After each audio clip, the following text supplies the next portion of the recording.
গল্প প্রেমের বিষাক্ততা। লেখনীতে তাসনিয়া হোসেন। ষষ্ঠ পর্ব। রুদ্র রায়াকে একটানে নিজের কাছে এনে গাড়ির উপর পা তুলে বসিয়ে দেয়। তারপর ও সরে যেতে নেয়। রুদ্র রিভলভারটা রায়ার কপাল বরাবর তাক করে বলে, গলার থেকে আর একটা সাউন্ড বের হলে মুখটা সারা জীবনের মতো বন্ধ করে দেব। বুঝেছিস? রায়ার কপাল বেয়ে ঘাম পড়ছে ভয় মাথায় গান ঠেকানো দেখে। রায়াকে চুপ হতে দেখে রুদ্র গান নামিয়ে ফেলে। পুরো রাস্তারা আটু শব্দও করেনি। রুদ্র তার পাশেই বসা ছিল। ঈশা খাবারের জন্য সাধলেও কিছু খায়নি। এক ফোঁটা পানিও মুখে তুলেনি সে। সিটের ওপর পা উঠিয়ে তাতে মাথা ঠেকিয়ে বসে আছে। কান্নার তোরে ছোট্ট শরীরটা বারবার কেঁপে কেঁপে উঠছে। রুদ্রের বিন্দুমাত্র ভ্রুক্ষেপ নেই তাতে। সে তার মতো ফোনের দিকে দৃষ্টি স্থাপন করে বসে আছে। বারবার আর চোখে তাকাচ্ছে রায়ার দিকে। রুদ্র শুধু দেখছে এইটুকুন মেয়ের কত জিদ। বারবার হিচকি উঠছে তার, কিন্তু এরপরেও এত মানুষ ওকে পানি সাধার পরও সে মুখ ওপরে তুলেনি। রুদ্রের রাগ উঠছে, তবুও নিজেকে সামলে রাখার যথাসাধ্য চেষ্টা করছে। কিন্তু এই মেয়ের কাণ্ডকারখানায় সে শান্ত থাকতে পারছে না। আবার রেগে গেলেও সমস্যা, আবার আঘাত করে বসবে, যেটা সে চাচ্ছে না, এমনিতেই অনেক করে ফেলেছে। মুখের দিকে তাকানো যাচ্ছে না। কিন্তু এই রাগটা তার পড়ছেই না। এতটা মাস সে কি তীব্র যন্ত্রণায় ছটফট করেছে সেটা শুধুমাত্র সেই জানে। কিভাবে দিনরাত পার করেছে। প্রত্যেকটা মুহূর্ত বিষের ফলার মতো বিঁধেছে তার শরীরে। তাই চেয়েও নিজেকে ঠান্ডা করতে পারছে না সেই স্মৃতিগুলো মনে করে। শাহানা বেগম নেতিয়ে পড়েছেন মেয়ের চিন্তায়। পাশের ঘরে শুয়ে আছে সে, ডাক্তার দেখে গেছে একটু আগে।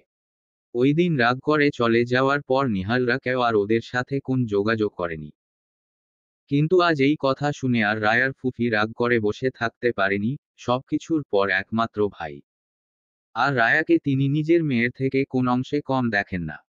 তাই এই বিপদের দিনে আর মুখ ফিরিয়ে থাকতে পারেননি। শওকত বিন আনোয়ার পুলিশ স্টেশন থেকে ফিরেছেন। কিন্তু তারা উল্টাপাল্টা কথা বলে তাকে ফিরিয়ে দিয়েছে। এটা বলছে আপনার মেয়ে পালিয়ে গেছে নাকি সেটা দেখেন আগে। এ নিয়ে তর্কাতর্কি হয় অনেক। পুলিশ বলে দিয়েছে 24 ঘন্টার আগে তারা কিছু করতে পারবে না। 24 ঘন্টা পর যেন মিসিং কমপ্লেন করে। আমরা এখানে বসে টাইম ওয়েস্ট করছি কেন, যখন জানি কাজটা কে করতে পারে। নিহালের কথায় সবার দৃষ্টি তার দিকে পড়ে। শওকত সাহেব হতাশ হয়ে বলেন, তুমি যতটা সহজ মনে করছো সবকিছু এত সহজ না। এত সহজ হলে সবকিছু ছেড়ে ছুড়ে এখানে চোরের মতন পালিয়ে থাকতাম না। আমাদের আগে ওদের সাথে লড়ার মতো শক্তি থাকতে হবে।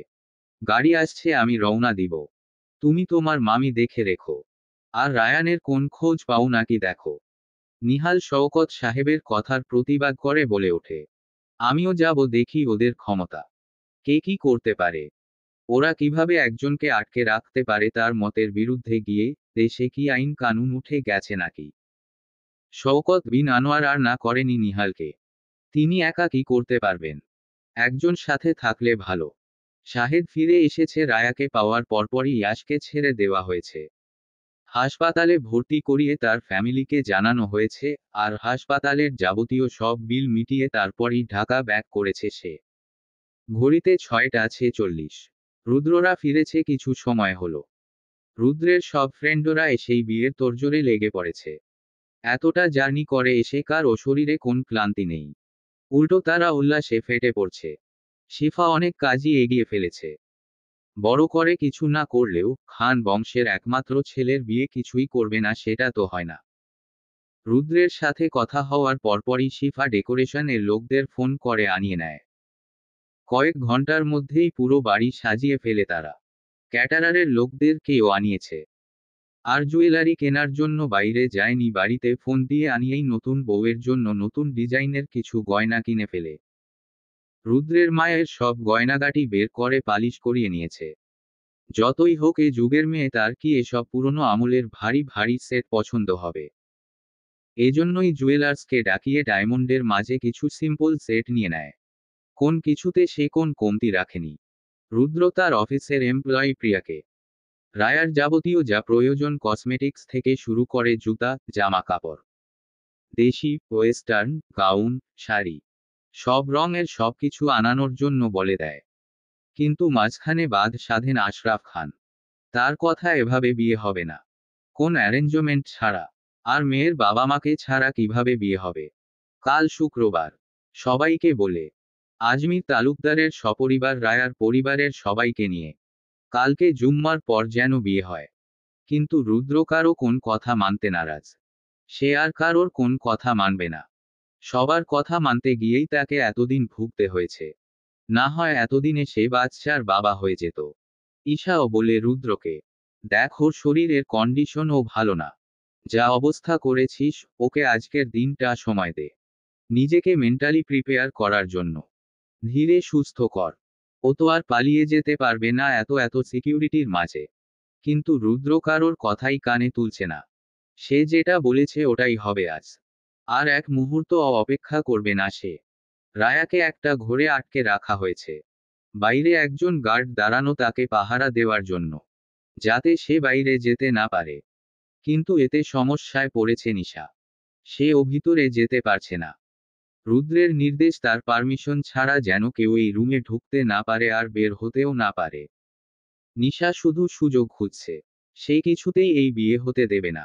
যে করেই হোক আটকাবে। একটা সুযোগ পাওয়ার অপেক্ষা, তারপর কোন মতে ওকে সুখনির থেকে বের করতে পারলেই হলো। এরপরের ব্যবস্থা পরে দেখা যাবে। কিছু তার প্ল্যান করা আছে। বিয়ের শাড়ি রুদ্রের আগে থেকেই কিনা ছিল। শিফা রুদ্রের জন্য শেরওয়ানি আর রায়ার গয়নাকাটি সবকিছু বের করে রাখছে। তার সাথে ঈশা আছে। রুদ্রকে কেউ মানাতে পারেনি। আবির আয়ুষ গিয়েছে কাজী আনতে। কারণ আজ রাত 3টে বাজলেও রুদ্র বিয়ে করবে তো করবেই। রা উপুর হয়ে শুয়ে আছে। কান্না থামছে না তার। একটু আগে পার্লারের দুটি মেয়ে এসেছিল তাকে মেহেন্দি দিয়ে দেওয়ার জন্য। কিন্তু রা চিৎকার চেঁচামেচি করে একসার অবস্থা করেছে। ঘরের সব কিছু ছুঁড়ে ফেলেছে, কোন মতেই মেহেন্দি দিবে না সে। পরে শিফা বাধ্য হয় ওদেরকে চলে যেতে বলে। রায়ার তৈরি হওয়ার সব জিনিসপত্র টেবিলের ওপর রাখে। আর যেতে যেতে বলে যায়, শুধু শুধু নিজের জন্য আর বিপদ ডেকে এনো না। রুদ্রকে চিনো না তুমি। ও কি করতে পারে এ ব্যাপারে ধারণাও নেই তোমার।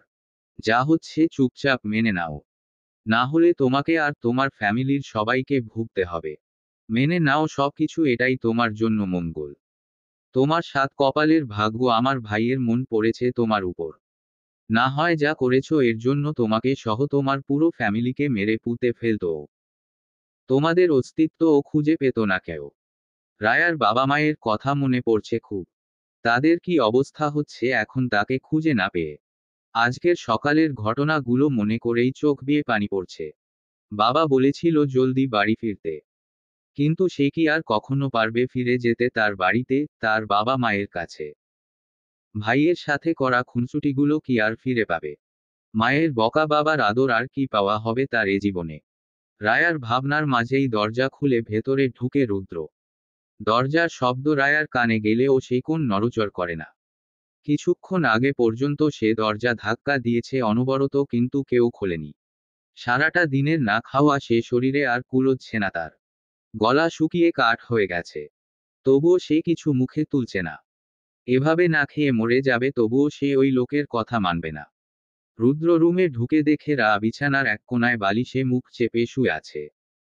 লম্বা চুলগুলো এলোমেলো হয়ে ছড়িয়ে ছিটিয়ে আছে বিছানায়। আগের থেকে ছোট লাগছে চুলগুলো তার কাছে। রুদ্র গভীর চোখে রায়াকে পর্যবেক্ষণ করছে। রুমের অবস্থা বেহাল, চারদিকে সবকিছু ছড়িয়ে ছিটিয়ে পড়ে আছে। টেবিলের উপর অবহেলায় পড়ে আছে বিয়ের ডালা। রুদ্র রায়াকে কিছু না বলে রুম জুড়ে পায়চারি করা শুরু করে দেয়। দু আঙ্গুলের ফাঁকে রয়েছে সিগারেট। রুদ্রের পায়ের প্রতিটা শব্দে রায়ার বুক ধুকপুক করছে। অজানা আতঙ্কে বারবার কেঁপে কেঁপে উঠছে সে। রুদ্রের উপস্থিতি যে তার খুব কাছে সেটা টের পাচ্ছে সে। তবুও সব শক্তি দিয়ে বালিশটাকে চেপে ধরে আছে। এতটা দিন এই দূরত্ব তাকে কতটা পুড়িয়েছে। আজ সব দূরত্ব একেবারে শেষ হয়ে যাবে। এই মেয়েটা কাছে থাকলেই তার মাঝে আলাদা একটা শান্তি কাজ করে, যেটা সে আর কোথাও পায় না। প্রথম দিন থেকেই এটা হয়ে এসেছে তার সাথে। হাতের সিগারেটটা ফেলে দেয় নিচে, পা দিয়ে পিষে নিভিয়ে দেয় আগুন। রুদ্র রায়ার বাহু টেনে ধরে, শক্ত হাতের থাবায় উঠিয়ে নেয় তাকে। মুখোমুখি করে পূর্ণ দৃষ্টিতে তাকায় রায়ার মুখের দিকে। মায়া হয় তার। ছোট্ট পাখির মতো আদুরে আনন। কিন্তু চোখ মুখ আজ তার বিধ্বস্ত লাগছে।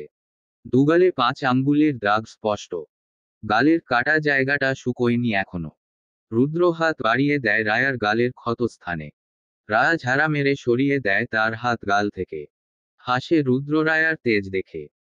রুদ্র আবারও হাত বাড়াতে যাবে, রায়া চিৎকার করে বলে, ছোবেন না আমাকে। রুদ্র বিছানায় এক পা রেখে রায়ার দিকে ঝুঁকে তার ঠোঁট আঁকড়ে ধরে, ভালোবাসার পরশ বুলিয়ে দিল। ঠোঁট ছেড়ে ঠোঁটের উপরের বিউটি স্পটে গাঢ় চুমু খেয়ে বলল, ঠিক আছে, ছুলাম না। উঠো, রেডি হয়ে নাও। Now it's time to be mine.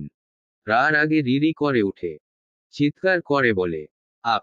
রায়ার সম্পূর্ণ কথা শেষ হওয়ার আগে রুদ্র রায়ার ঠোঁটে আঙ্গুল চেপে ধরে বলে, কোন কথা না। ভালোভাবে কথা বলছি, শুনো। রা আবারও ঝাড়া মেরে সরিয়ে দেয় রুদ্রের হাত। বুকে ধাক্কা মেরে বলে, শুনবো না আপনার কথা। শুনবো। কেশে ওঠে রা, দুহাতে রুদ্রের এক হাত ছোটানোর চেষ্টা করে।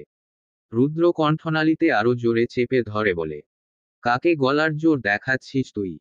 গলার শাসি টেনে একদম ছিঁড়ে ফেলবো, বুঝেছিস? কি করেছিস ভুলে যাইনি আমি। আমি শান্ত আছি, শান্ত থাকতে দে।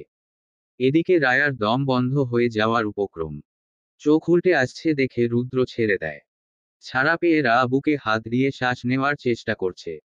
অনবরত কাশছে, চোখ মুখ থেকে পানি বের হচ্ছে। রাগের তোরে রুদ্র এটা ভুলে গেছিল যে রায়ার শ্বাসকষ্টের প্রবলেম আছে। রায়ার অবস্থা দেখে রুদ্র দিশেহারা হয়ে ওঠে। রায়ার দুহাতের নিচ দিয়ে শূন্যে উঠিয়ে তাকে কোলে বসায়। চুল সরিয়ে পিঠ ডলে দিতে দিতে রুদ্র উদ্বিগ্ন গলায় বলে, ব্রিথ, ব্রিথ। জোরে জোরে শ্বাস নাও। বেড সাইড টেবিল থেকে পানির গ্লাস নিয়ে পানি খাইয়ে দেয়। রা পুরোটা পানি খায়। রুদ্র রায়ার মাথা বুকে চেপে ধরে। ধীরে ধীরে রায়ার শ্বাস প্রশ্বাসের গতি ঠিক হয়ে আসে। রায়াকে নর্মাল হতে দেখে রুদ্র বলে, কেন রাগিয়ে দাও আমাকে? পরে ক্ষতিটা কার হয়? রুদ্র রায়ার মাথা বুকে চেপে ধরে। ধীরে ধীরে রায়ার শ্বাস প্রশ্বাসের গতি ঠিক হয়ে আসে। কিছুক্ষণ পর রায়াকে নর্মাল হতে দেখে রুদ্র বলে, কেন রাগিয়ে দাও আমাকে? পরে ক্ষতিটা কার হয়? রা কথায় আছে বুঝে ওঠার সাথে সাথেই ছটফট শুরু করে দেয় নামার জন্য। রায়াকে জোরাজুরি করতে দেখে রুদ্র রায়ার কোমরে হাতের চাপ দৃঢ় করে, তাকে আরো কাছে টেনে আনে। রুদ্রের বুকের সাথে মিশে যায় তার ছোট্ট নাজুক শরীরটা। বুঝিয়ে দেয় তাকে সে না ছাড়লে তার পক্ষে ছোটা অসম্ভব। রা যখন শান্ত হয়ে যায়, রুদ্র নিজেই তাকে ছেড়ে উঠে দাঁড়ায়। এখন আসবে ওরা তোমাকে রেডি করিয়ে দিতে। চুপচাপ কোন নাটক না করে তৈরি হয়ে নাও। আমাকে যেন আর না আসতে হয়। আর যদি আসি সেটা তোমার জন্য ভালো হবে না। Mind it. রা শান্ত কিন্তু দৃঢ় কণ্ঠে বলে ওঠে। জোর করে কারোর মন পাওয়া যায় না। রায়ার কথায় রুদ্র নির্বিকার হয়ে বলে ওঠে, জোর করছি না তো। তুমি যা করবে নিজের ইচ্ছেতেই করবে। আই শয়ার। রা অবাক চোখে তাকায় রুদ্রের দিকে। রায়ার তাকানো দেখে রুদ্র হেসে বলে, কি বিশ্বাস হচ্ছে না তো? রুদ্র তার পকেট থেকে ফোন বের করে বলে, এই দেখো। আঁতকে ওঠে রা। রায়ান, রায়ান আমার ভাই বলে ফোনটা হাতে নিতে নিলে রুদ্র ফোনটা সরিয়ে আবার পকেটে ঢুকিয়ে নেয়। হসপিটালে রায়ান। মাথায় ব্যান্ডেজ, হাত পায়ে কাটাছেঁড়া। হাতে ক্যানোলা লাগানো, স্যালাইন চলছে। শ্বাস আটকে আসছে রায়ার, অঝরে পানি পড়ছে চোখ থেকে। ভয়ে শরীর কাঁপছে তার। রুদ্রকে ঝাঁকিয়ে বলে, আমার ভাই। কান্নার তোরে কথা বলতে পারছে না সে। দম বন্ধ হয়ে আসছে তার। ফাঁকা ঢুক দিলে বলে, আমার ভাই, কি করেছেন ওর সাথে আপনি? চিৎকার করে কাঁদছে রা। রুদ্রের বুকে অনবরত কিল ঘুষি মারছে সে। রুদ্র বাঁকা হেসে রায়ার হাত দুটো মুষ্টিবদ্ধ করে বলে, রিল্যাক্স যান। কিছু হয়নি আমার শালার। Just a small accident. কিন্তু জিনিসটা ছোট থাকবে নাকি বড় হবে সেটা পুরোপুরি তোমার ওপর নির্ভর করে। রা ফ্যাল ফ্যাল করে তাকিয়ে আছে রুদ্রের দিকে। রুদ্র ঝুঁকে রায়ার নাকে আলতো করে কামড় দিয়ে বলে, উফ উফ babe. I can't control myself. তোমাকে পুরো রেড চেরি লাগছে। এত অ্যাট্রাকটিভ কেন তুমি বলতো? রা ধপ করে নিচে বসে যায়। রুদ্রের পা জড়িয়ে ধরে বলে, দয়া করুন। প্লিজ আমার ভাউকে ছেড়ে দিন। এত বড় ক্ষতি করবেন না। রুদ্র রায়ার বাহু টেনে উঠে রায়াকে শান্ত ভঙ্গিতে ডিভানে বসিয়ে বলে, কিন্তু ওরা মিলে যে আমার এত বড় ক্ষতি করলো, এর ফল পেতে হবে না। প্রথমে তোমার ভাই, মা, তারপর। না, চিৎকার করে বলে রা, যা করার আমি করেছি, যা শাস্তি দেওয়ার আমাকে দিন। ওদেরকে ছেড়ে দিন প্লিজ, দয়া করুন, এরকম করবেন না। রুদ্র চুমু খায় রায়ার গলার ভাঁজে, বিউটি বনে। রা খামছে ধরে রুদ্রের শার্টের অংশ, যেখানে ধরেছে সেখানে তার নখের আঁচও লাগে। রুদ্র তাকায় রায়ার দিকে, যে এখন চোখ মুখ খিচে বন্ধ করে আছে। রুদ্র আরেক হাত দিয়ে সরিয়ে আনে রায়ার হাত তার শার্টের কলার থেকে, চুমু খায় হাতের মুঠোয়। রুদ্র হাসকি স্বরে বলে, মেনে নাও আমাকে, হয়ে যাও আমার, সারা জীবনের জন্য। আমাকে বাধা দিতে আসবে না। আমার কোন কাজে বাধা দিতে আসলে এর পরিণতি তোমার ফ্যামিলির জন্য খারাপ হবে। নাও চয়েজ ইজ ইয়োর্স। কি করবে ভেবে নাও। রা দুহাতে চোখের পানি মুছে লম্বা একটা শ্বাস নিয়ে বলে, ঠিক আছে, আপনি যা বলবেন শুনবো আমি। আমার ফ্যামিলি থেকে দূরে থাকবেন শুধু। That's like a good girl. বলেই রায়ার গালের ক্ষতে শব্দ করে চুমু খেয়ে উঠে দাঁড়ায় রুদ্র। দ্রুত তৈরি হয়ে নিচে এসো বলে বেরিয়ে যায় রুদ্র। রুদ্র বেরিয়ে যাওয়ার পর ঈশা রুমে ঢুকে। রা আর কারোর সাথে কথা বাড়ায়নি। মেনে নিয়েছে সে সবকিছু। নিজের পরিবারের সেফটির জন্য হলেও তাকে মেনে নিতে হবে সবকিছু। রুদ্র যে তাকে ছাড়বে না সেটা সে ভালো করেই বুঝেছে। সে যত দূরে সরে যেতে চাইবে রুদ্র তাকে তত আঁকড়ে ধরবে, আর তার সাথে জড়িত জিনিসগুলোকে আঘাত করবে। এর থেকে তার সব কিছু মেনে নেওয়াই ভালো। এতে আর যাই হোক তার কাছের মানুষগুলো তো ভালো থাকবে। রায়াকে নিয়ম রক্ষার্থে হালকা হলুদ লাগিয়ে গোসল দেওয়া হয়। টকটকে সিঁদুর লাল শাড়ি পরানো হয় তাকে। চুলগুলোতে সুন্দর করে বেনি গেথে রজনীগন্ধা ফুল দিয়ে পেঁচিয়ে দিয়েছে। লাইট মেকআপ, হাত ভরে চুড়ি, মাথা পাট্টি আর টায়রা দিয়ে সুন্দর করে সামনের চুলগুলো সেট করে দিয়েছে পার্লারের মেয়েগুলো। আর কানে ছোট ঝুমকা, গলায় মাঝারি সাইজের চোকার সেট পরিয়ে দিয়েছে। শেষ তার রেডি হওয়া। এই সিম্পল সাজেও তাকে মারাত্মক অ্যাট্রাকটিভ লাগছে। নজর ফেরানো দায়। রূপ যেন ঝলসে পড়ছে এই সাজে। বধূ বেশে হয়তো সবাইকেই এরকম আগুন সুন্দর লাগে। শিফা এসেছিল বিয়ের দোপাট্টা দেওয়ার জন্য, রায়াকে দেখে দরজায় দাঁড়িয়ে পড়ে। ওকে দেখে মুখ থেকে মাশা আল্লাহ আপনা আপনিই চলে আসে। এখন বুঝছে সে তার ভাইয়ের মতো বেপরোয়া ছন্নছাড়া ছেলে কিভাবে এই মেয়েতে মজল। সে মেয়ে হয়েই চোখ সরাতে পারছে না। শিফা এসে দোপাট্টাটা মাথায় সেট করে দিল। তারপর চোখের নিচ থেকে কাজল নিয়ে কানের পিছে লাগিয়ে দিয়ে বলে, নজর লাগে না যেন কারো। রা কাঠের পুতুলের মতো বসে আছে। তার কিছুতেই কোন হেলদোল নেই। এদিকে রুদ্রের রুমে সবাই আসর জমিয়েছে। রুম সাজাচ্ছে। রুদ্র শাওয়ারে নিচ্ছে। এদিকে আবির, আয়ুষ সাব্বির হুলস্থুল কাণ্ড বাঁধিয়ে দিয়েছে।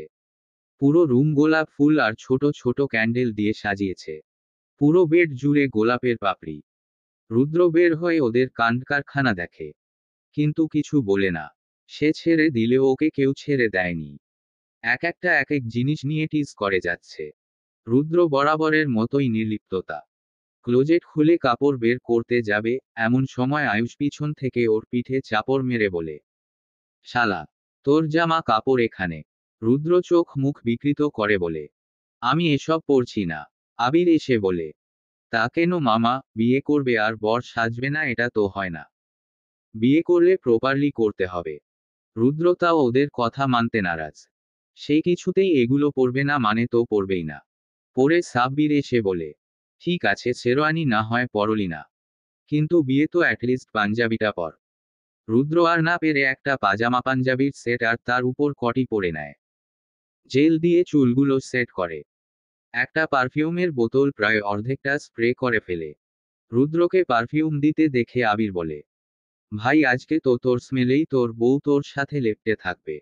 দেখিস ভাই, বউ কিন্তু তোর ছোট এত ধক। শাট আপ ইডিয়ট, বেরো আমার রুম থেকে। খানিকটা চেঁচিয়েই বলে রুদ্র। রুদ্রকে চটে যেতে দেখে ওরা সবাই খানিকটা দমে যায়। আয়ুষ এবার রুদ্রের কাছে গিয়ে আস্তে আস্তে বলে, রেগে যাচ্ছিস কেন বন্ধু, আমার এক্সপেরিয়েন্স আছে, কয়দিন আগেই বিয়ে করলাম তো, তোকে কিছু টিপস দেই তোর কাজে আসবে। রুদ্র চোখ গরম করে তাকায় আয়ুষের দিকে। রুদ্রকে এভাবে তাকাতে দেখে আয়ুষ আর কিছু বলে না। ওরা যে তার সাথে মজা নিচ্ছে এটা ভালোভাবেই বুঝতে পারছে রুদ্র। ধুর, তোরা ওকে চেতাচ্ছিস কেন? দোস্ত তুই ছাড় তো ওদের কথা, একটাও কাজের না।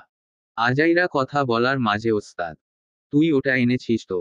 রুদ্র ভ্রু কুঁচকে তাকায় সাব্বিরের দিকে।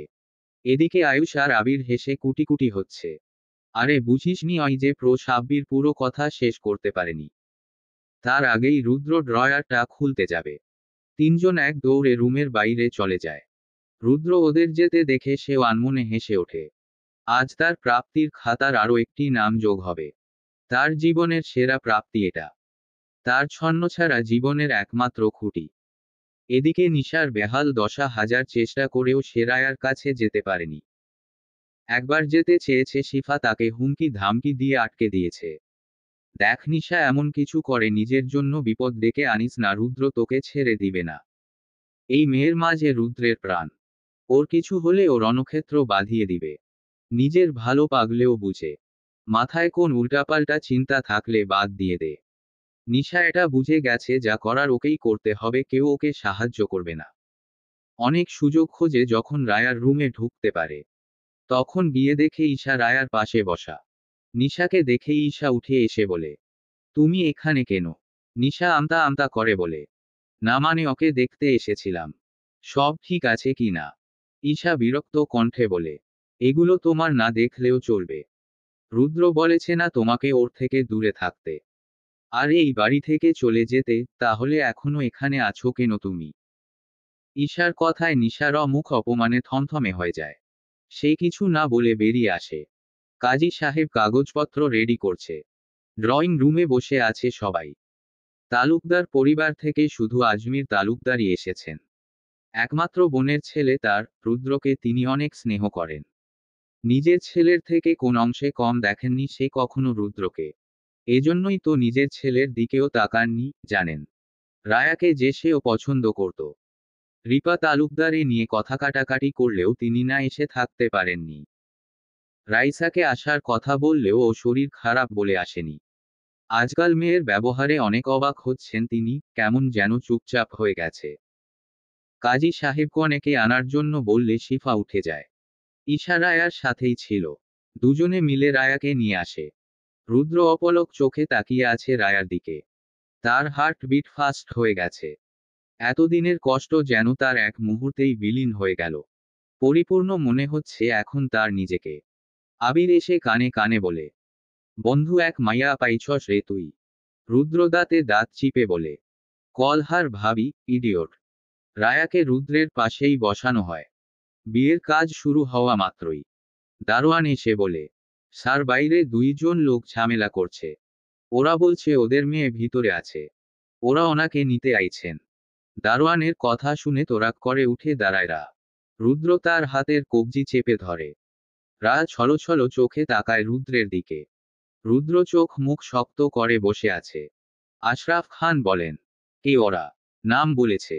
দারোয়ান নত মস্তিষ্কে বলে, জি বললেন শওকত বিন, আর নিখিল নাকি? আশরাফ খান ঠান্ডা গলায় বলে, ওদেরকে আসতে দাও। রুদ্র কাট কাট গলায় বলে, না ওরা কেউই বাড়িতে আসবে না। আশরাফ খান দারোয়ানকে উদ্দেশ্য করে বলেন, তুমি যাও, যেটা বললাম সেটা কর। এদিকে রুদ্র রাগে ফুঁসছে। রায়াত হাত শক্ত মুঠোয় চেপে ধরে রেখেছে। রায়াকে হিসহিসিয়ে বলে, রুমের কথাগুলো মনে আছে তো? এখানে কোন নাটক করবি তো তোর ভাইকে আর? শওকত বিন আনোয়ার রুমে ঢুকতেই রা বাবা বলে চিৎকার করে উঠে। রুদ্রের কথা সেখানেও তুলেনি, সে হাত ছোটাতে ব্যস্ত। শওকত বিন আনোয়ারে সেই চিৎকার চেঁচামেচি শুরু করে দেন। তার পিছন পিছন আসে নিহাল। প্লিজ, আমি বাবার কাছে একটা বার যাব। ছাড়ুন আমার হাত। রুদ্রের কারোর কথায় হেলদোল নেই, সে শক্ত হাতে রায়ার হাত চেপে ধরে আছে। শওকত বিন তালুকদার আবারও বলেন, ছাড়ো আমার মেয়ের হাত।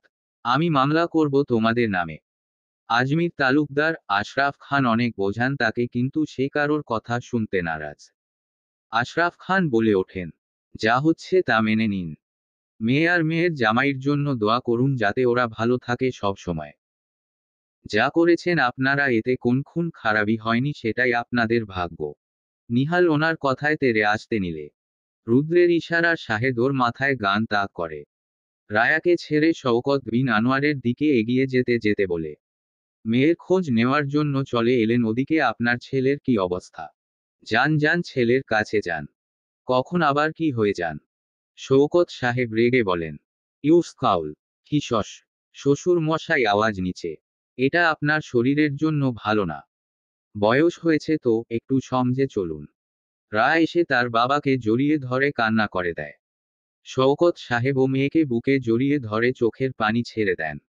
রা কিছুক্ষণ পর বাবার বুক থেকে মাথা তুলে বলে, বাবা, যা হয়েছে মেনে নাও। এটাই আমাদের জন্য মঙ্গল। তুমি প্লিজ আর কিছু বলো না। রায়ান ভালো নেই বাবা। মায়ের হাই প্রেশার, হার্টের সমস্যা। আর ঝামেলা করো না, আমার ভাগ্যে যা আছে হবে। নিহাল কিছু বলতে নিবে তার আগেই শাহেদ ওকে টেনে হিচড়ে বাইরে নিয়ে যায়। শওকত সাহেব অপারগ, তার কিছুই করার নেই। নিজেকে গুটিয়ে রেখেছেন তিনি, তার যে কিছু করার সাধ্য নেই, ওদের সাথে যে তিনি পেরে উঠবেন না। আদরের মেয়ের এই নির্মম পরিণাম যে তিনি কিছুতেই দেখতে পারছেন না। নগদ 20 লক্ষ টাকায় রাশেদ খানের একমাত্র পুত্র রুদ্র মাহতাব খানের সাথে বিবাহ বন্ধনে আবদ্ধ হতে যাচ্ছেন। রাজি থাকলে বলো মা। আলহামদুলিল্লাহ, কবুল। রায়াকে সবাই কবুল বলতে বলছে। রা তার বাবার দিকে এক দৃষ্টিতে তাকিয়ে আছে। রুদ্র রায়ার হাত চেপে ধরে চোখের ইশারায় বলে, কবুল বলতে। রা লম্বা একটা শ্বাস টেনে চোখ মুখ খিচে বন্ধ করে এক নিঃশ্বাসে 3বার বলে দেয়, আলহামদুলিল্লাহ, কবুল। রায়ার বলা শেষ হলে রুদ্র আর সময় নেয় না, ফতাফত বলে দেয়।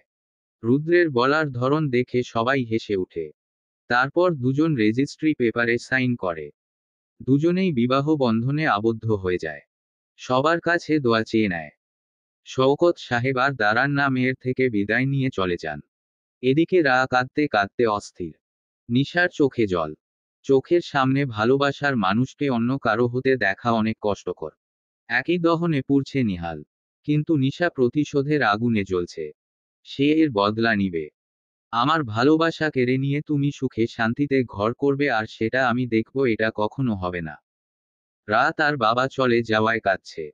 তার কান্না বন্ধ হওয়ার নামে নেই। রুদ্র গিয়ে ওর কানের কাছে মাথা ঝুঁকিয়ে বলে, এখন আপনি আমার বউ। এখন সম্পূর্ণ অধিকার নিয়েই ছুব আপনাকে। এখন সেই অধিকার আমার আছে, তাই তো। এখন বলবেন না আমি প্রস্তুত নই, আমার কিছু সময়ের প্রয়োজন। এসব লেইম কথাবার্তা যেন আমি না শুনি, আগে থেকেই বলে দিলাম। এখনো তো কয়েক ঘন্টা আছে আপনার হাতে। Ready to be mine. Rudra এবার গলা খাকারি দিয়ে বলে, তাই আপনার ভালোর জন্যই বলছি, কান্নাকাটি করে নিজের এনার্জি ওয়েস্ট করবেন না। রাতের জন্য কিছু বাঁচিয়ে রাখুন। আকাশে চাঁদ উঠেছে। অজস্র জ্যোৎস্নার জোয়ারে প্রকৃতি উচ্ছল। রাতের বুকে স্তব্ধতা। চাঁদনি রাতে সমস্ত প্রকৃতি অপরূপ শোভামণ্ডিত হয়ে ওঠে। বেলকনির দরজা খোলা থাকায় জ্যোৎস্নার আলো ছড়িয়ে পড়েছে পুরো রুম জুড়ে। হালকা বাতাসে সফেদ রঙা পর্দাগুলো উড়ছে। পুরো রুম জুড়ে ফুলের গন্ধ মো মো করছে। ঘোমটা মাথায় বসে আছে রা বিছানার মাঝখানে ফুলের বাসরে। আভিজাত্য চারিদিকে, আভিজাত্যের ছোঁয়া। এই যে বিছানা থেকে শুরু করে দেয়ালে এত দামি দামি পেইন্টিং, এক একটার মূল্য হয়তো লাখেরও ওপরে। কিন্তু পুরো রুম খুঁজেও সে তার প্রয়োজনীয় কিছু খুঁজে পায়নি। না জামাকাপড় থেকে শুরু করে গয়নাগাটি, অর্নামেন্টস, কসমেটিক্স, পারফিউম, কিছুরই অভাব নেই। রুদ্র হয়তো বুঝেছিল, তাই তো সে নিজেকে আঘাত করতে পারে এমন কোন কিছুই রুমে রাখেনি। কিন্তু তার বউয়ের জন্য পুরো শপিং মলের সব জিনিস কিনে এনেছে। কোন কিছুতে সে কোন কমতি রাখেনি। 2 হাত ভরে খরচ করেছে। কয়েক ঘন্টার মধ্যে তার জীবনটা কিভাবে পাল্টে গেল। সকালে যখন কলেজের জন্য ঘর থেকে বের হয়েছিল, তখনই কি ভেবেছিল আজকে তার এই পরিণতি হবে? যেখান থেকে সরে এসেছিল একসময় ভাগ্যের নির্মম পরিহাসে, আজ সেখানেই দাঁড়িয়ে আছে। নিয়তি তাকে কোথায় ঠেলে নিয়ে যাচ্ছে সে জানে না। এখন সবকিছু সে ভাগ্যের উপরেই ছেড়ে দিয়েছে। এক হাতে চোখের জল মুছে, না, আমাকে পারতে হবে। নিজের জন্য না হলেও নিজের পরিবারের ভালোর জন্য আমাকে এটা করতেই হবে। রায়ার চোখের সামনে ভেসে ওঠে তখনকার দৃশ্যপট। রুদ্রের বলা প্রত্যেকটা কথা। মেনে নাও আমাকে, হয়ে যাও আমার। সারা জীবনের জন্য। আমাকে বাধা দিতে আসবে না। আমার কোন কাজে বাধা দিতে আসলে এর ফল তোমার ফ্যামিলি ভোগ করবে। হাসি মুখে সবকিছু গ্রহণ করবে, তোমার চোখে পানি আসলে আমি সবকিছু ধ্বংস করে ফেলব। বাধ্য হয়ে সবকিছু মেনে নিলেও আপনি কখনো আমার মনে জায়গা করে নিতে পারবেন না। এক সময় আপনার জন্য যতটুকু অনুভূতি ছিল সব আজ মরে গেছে। এই পাথরে আর কখনো ফুল ফুটবে না। আমি আপনাকে কখনো ক্ষমা করব না। হয়তো সময়ের সাথে সাথে একসময় সবকিছু সয়ে যাবে, সন্তান সন্ততি হবে। কিন্তু আপনার জন্য আর কখনো আমার মনে কোন অনুভূতি জন্মাবে না। রাগে দুঃখে কষ্টে আজ রা জর্জরিত। আজকের এই দিনে তার মাকে তার খুব প্রয়োজন ছিল, কিন্তু সে কাউকে কাছে পেলে না। সবাই থেকেও যেন আজ তার কেউ নেই। নিজেকে নিঃস্ব মনে হচ্ছে। রুদ্র বাইরে বসে স্মোক করছে। তার পাশে আছে আবির, আয়ুষ, সাব্বির। রুদ্রকে এত গম্ভীর দেখে আবির প্রশ্ন করে, কিরে যার জন্য এত পাগলামি, আজ সে তোর কাছে, তুই সেখানে না গিয়ে এখানে দেবদাসের মতো বিড়ি টানছিস কেন? আবিরের কথার রুদ্রের কোন হেলদোল নেই। রুদ্রকে নির্লিপ্ততা দেখে এবার সাব্বির বলে, তুই কি কোন কারণে টেন্স? রুদ্র সিগারেটটা ফেলে দিয়ে বলে, খুব আকাঙ্ক্ষিত জিনিসটা পেয়ে গেছি না, তাই বিশ্বাস হচ্ছে না এটাই। এক সময় আমি হাল ছেড়ে দিয়েছিলাম। ভেবেছিলাম ও হয়তো আমার ভাগ্যে নেই। কিন্তু আজ সে আমার ঘরের বউ। আমি ঘরে ঢুকে ওকে দেখতে পারবো, আমার জন্য বউ সেজে বসে আছে, আমার অপেক্ষায়। এগুলো যে বাস্তব সেটাই বিশ্বাস হচ্ছে না আমার। আমার ভাগ্য কখন থেকে এত ভালো হয়ে গেল। কিন্তু মনে আলাদা একটা শান্তি। এই শান্তিটা আমি কখনো কোথাও পাইনি। রুদ্র সবাইকে উদ্দেশ্য করে বলে, থাক তোরা যাই আমি বলে সামনে এগোতেই আয়ুষ ওর পথ আটকে ধরে। রুদ্র ভ্রু কুঁচকে তাকায় আয়ুষের দিকে। আবির হেসে বলে, এভাবে তোপার মেয়ে যাবে না মামা। সাব্বির ও তাল দিয়ে বলে, হুম মামা, আগে মাল ছাড়ো, তারপর বাসর ঘরে ঢুকতে পারবে। না হয় আজকের রাত বউ ছাড়া থাকো। রুদ্র বিরক্ত হয়ে বলে, আমার কাছে কেস নাই এখন। কাল দিব সর এখন সামনে থেকে। না মামা, বাকি মানে ফাঁকি। এক্ষুনি 1 লক্ষ ছাড়ো, তারপর যাবে। ওদের এসব কথা কাটাকাটির মাঝে ঈশা আসে। বিছানার মধ্যখানে এক হাত লম্বা ঘোমটা টেনে হাঁটুতে মুখ গুজে বসে আছে রা। দরজা খোলার শব্দে কেঁপে ওঠে রা। দুহাতের মুঠোয় খামচে ধরে শাড়ি। তবুও মুখ ওঠায় না সে। কোন লড়চড় নেই। তার তো জানা কে এসেছে, এটাই তো তার ভবিতব্য। সবকিছু মেনে নিতে হবে তাকে। কিন্তু তাকে সম্পূর্ণ ভুল প্রমাণ করে দিয়ে ওপাশ থেকে বলে ওঠে, কি মনে করেছিস তুই, এভাবে নাটক করে সেজে আমার কাছ থেকে রুদ্রকে ছিনিয়ে নিতে পারবি? আমি বেঁচে থাকতে সেটা হতে দিব? মেয়েলি আওয়াজ শুনে মুখ তুলে রা। অতিরিক্ত কান্নার ফলে তার চোখ মুখ ফুলে গেছে তার। নিশাকে দেখে মনে পড়ে যায় আগের কথা। তাকে বলা নিশার কথাগুলো সে আজও ভুলেনি। তাকে এভাবে অযাচিত কথা বলার মানে বুঝতে পারছে না সে। রায়াকে চুপ থাকতে দেখে নিশা ফুঁসে ওঠে। এগিয়ে গিয়ে হাত ধরে টেনে হিচড়ে নিচে ফেলে ওকে। ব্যথায় কোকিয়ে ওঠে রা। সারা দিনের না খাওয়া এর মাঝে এই শারীরিক মানসিক অত্যাচার সে আর নিতে পারছে না। ঝিম মেরে ওঠে ওর মাথা। নিশা রায়ার চুলের মুঠি ধরে ওকে উঠে দাঁড় করায়। তীব্র ব্যথায় চোখ মুখ খিচে বন্ধ করে নেয় রা। নিশার হাত ছুটানোর চেষ্টা করে বারংবার। বল বল, এই রূপ দেখিয়ে জাদু করাছিস না তুই রুদ্রকে? আমার থেকে ছিনিয়ে নিয়েছিস। রা ধাক্কা মেরে নিশাকে দূরে সরিয়ে দিয়ে বলে, আমি কাউকে ছিনিয়ে নেইনি। আমি আমার বাড়িঘর সবকিছু ফেলে চলে গিয়েছিলাম ওনার থেকে বাঁচার জন্য, সবকিছু থেকে দূরে। আপনার প্রেমিকই আমাকে আবার এখানে নিয়ে এসেছে, তাও জোর করে।